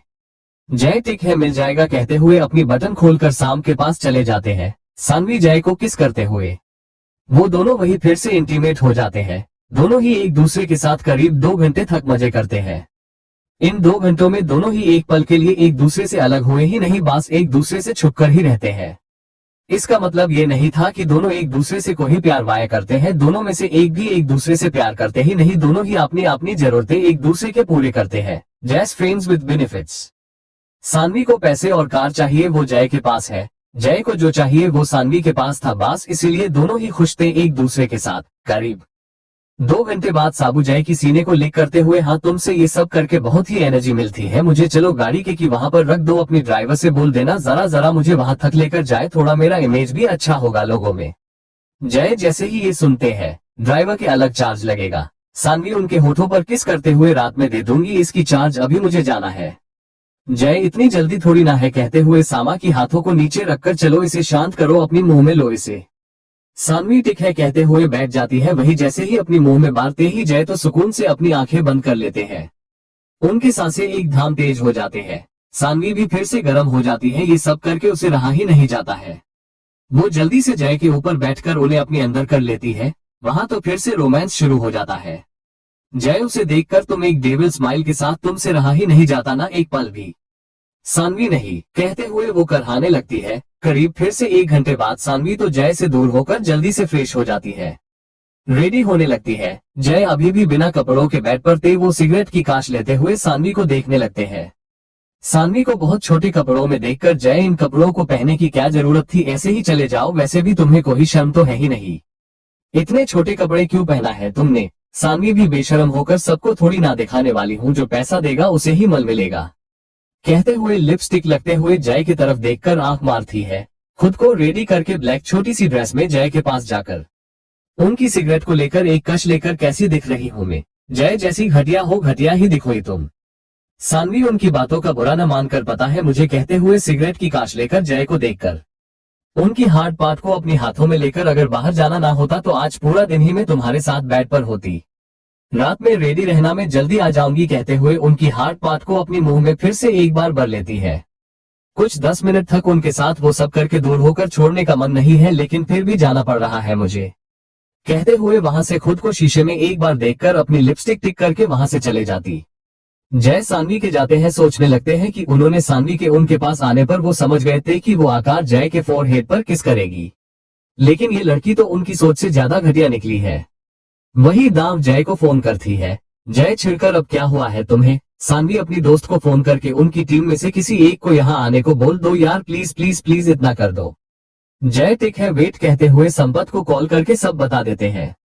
संपत टिक है कहकर ऋतु से आ रही है वो लड़की, मैडम को वीवीआईपी ट्रीटमेंट चाहिए सुभाष कहते हुए अपनी स्टाफ को आवाज देकर। जैसे ही वो आते हैं उनसे बाहर एक लड़की कार में है, उसे लेकर आना अंदर। सुभाष जैसे ही जाते हैं सानवी जैसे ही गेट से किसी को बाहर आते देखती है, जल्दी से अपनी ड्रेस को मेकअप को टिक करके कार से बाहर उतरती है। जैसे ही सब उसे देखते हैं तो लड़कों के साथ साथ लड़की के मुंह भी खुला का खुला ही रहा जाता है। एवं धन्य और तेजस्वी का भी मुंह खुला ही रहा जाता है।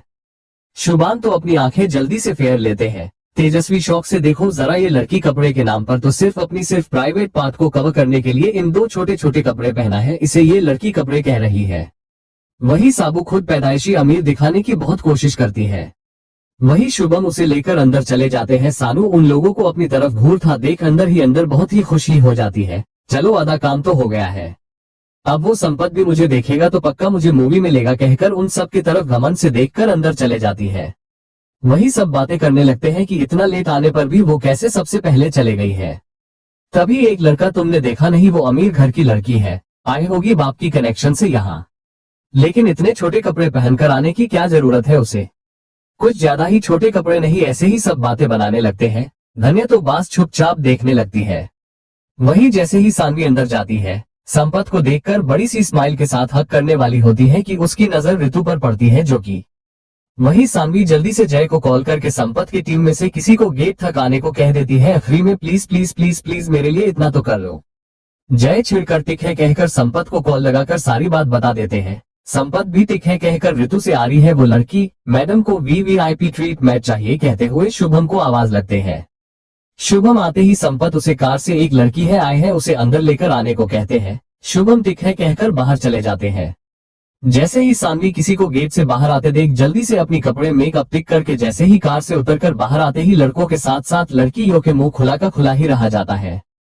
शुभम बेचारे जैसे ही देखते हैं जल्दी से अपनी मुंह फेर लेते हैं। एवं धन्य तेजस्वी का मुंह भी खुला ही रहा जाता है। तेजस्वी, हाँ इस लड़की को देखो जरा, कितनी छोटे कपड़े पहनकर आए हैं, कपड़े के नाम पर तो अपनी प्राइवेट पार्ट को कवर करने के लिए इन छोटे कपड़े की टुकड़े पहना है। वही सानवी सबको अपनी तरफ देखते देख उसका आधा काम तो हो चुका था, वो इसलिए वो सबकी तरफ एक नजर देखकर अंदर चले जाती है। वही उसके जाते ही सब बातें करने लगते हैं कि उसने कितने छोटे कपड़े पहना है, लेट आने पर भी सबसे पहले अंदर चली गई है। तभी उनमें से एक लड़का, तुमने देखा नहीं, वो अमीर है, कितनी महंगी कार में आए हैं, बाप की कनेक्शन से आई होगी यहाँ, कहते हुए वो गेट की तरफ ही देखने लगते हैं। वही सानवी जैसे ही अंदर जाकर बड़ी सी स्माइल से संपत को हक करने ही वाली होती है कि उसकी नजर ऋतु पर जाती है, जहां वो उसे न देखकर फोन देखने में जो बिजी थे।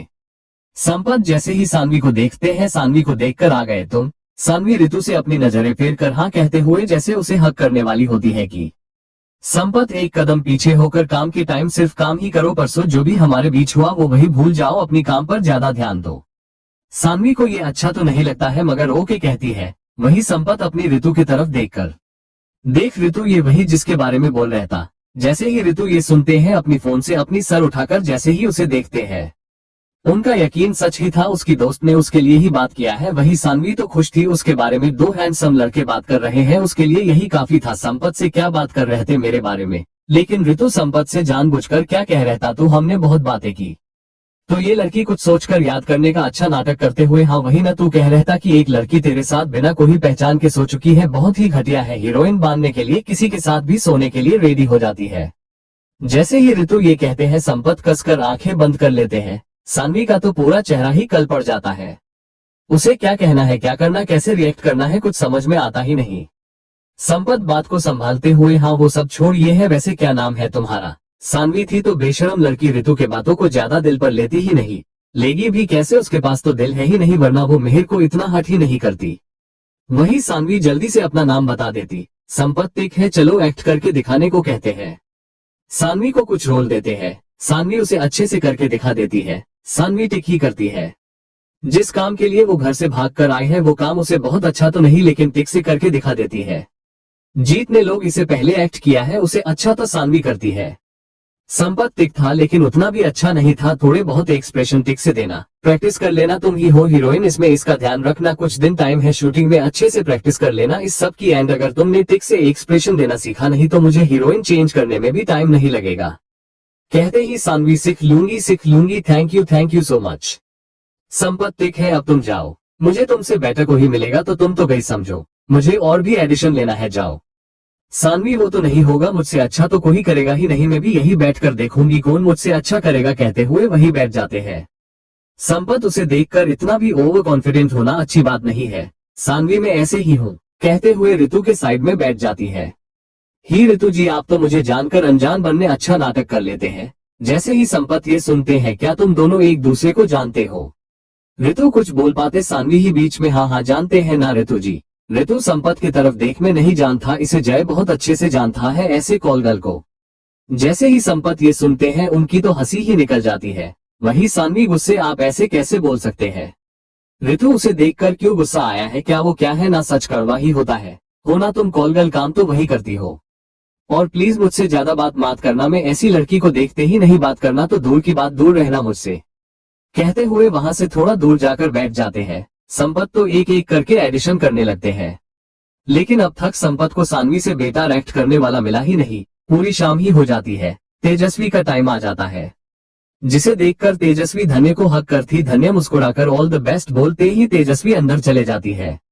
कुछ देर में बाहर आकर धन्य को हक करती है, मुझे मिल गया है रोल, हीरोइन का नहीं मिला है, लेकिन हीरोइन का बहन का मिल है। थोड़ा सैड होती है कि धन्य को ही बात नहीं, धीरे धीरे लीड रोल भी मिल जाएगा। तेजस्वी हाँ मिल जाएगा, देख लेना, एक दिन बड़ी हीरोइन बांध कर दिखा दूंगी। धन्य हाँ मैं देखूंगी।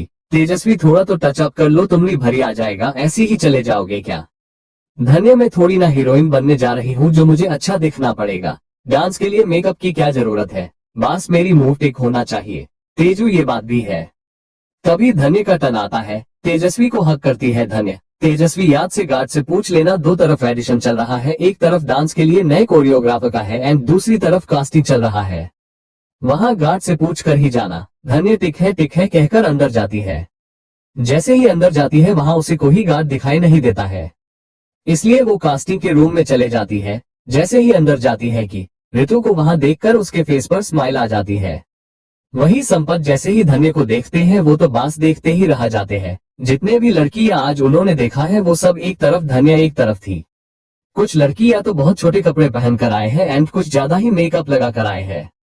पूरी शाम होने पर भी वो सब मेकअप किया है, लेकिन धन्य ने कुछ किया ही नहीं था, लेकिन फिर भी अच्छी कसी दिख रही थी। वही संपत धन्य को ऐसे कपड़ों में देखकर तो हैरान होकर शौक से ही देखने लगते हैं। धन्य जैसे ही हेलो सर कहती है, जैसे ही ऋतु अपनी भाभी की आवाज सुनते हैं वो तो जल्दी से अपनी फोन से सार बाहर निकलकर बड़ी सी स्माइल के साथ उसे देखने लगते हैं। संपत आपने तो कुछ मेकअप किया ही नहीं, क्या आप एडिशन ऐसे ही देंगे क्या?